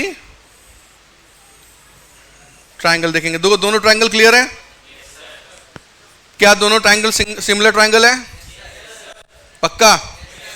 अगर दोनों ट्रायंगल सिमिलर ट्रायंगल हैं, चलना, तो we can write from this triangle कि परपेंडिकुलर अपॉन बेस, यानी small r upon x is equal to perpendicular upon base for bigger triangle is equal to r by h, यानी small r can be written as capital R by h multiplied by x। इसमें किसी को दिक्कत होगा? फिर से देखो बेटा, ये ट्रायंगल देखो, देखा, और इसके बाद बड़ा वाला ट्रायंगल देखो। क्या ये दोनों ट्रायंगल सिमिलर ट्रायंगल हैं? अगर सिमिलर ट्रायंगल है तो परपेंडिकुलर अपॉन बेस का जो रेशियो होगा दोनों ट्रायंगल के लिए सेम होगा।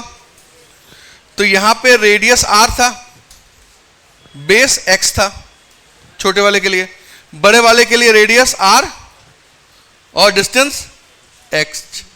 उसी से हमें ये मिल गया। किसी को कोई डाउट? वैल्यू रख देते हैं। I will write dv is equal to pi into h into x का whole square multiplied by dx, integrating it from 0 to v। यहां पे इंटीग्रेशन किसका हो रहा है? दूसरी तरफ x का इंटीग्रेशन हो रहा है। तो x कहां से कहां तक वेरी कर रहा है? पहला डिस्क लगाया था 0 रेडियस पे, 0 हाइट पे, आखिरी लगाया था, यानी इंटीग्रेट कहां से कहां तक करोगे? 0 से h। तो यहीं पे आपको वॉल्यूम पाई r स्क्वायर h बाय 3 मिलता है। ये कहां से आया? मैथ्स वाले सर बताएंगे, ठीक? क्लियर ना? चलो फिर आज के लिए बहुत है, कैब इंतजार कर रही है, रुकना मत। चलो, थैंक यू वेरी मच।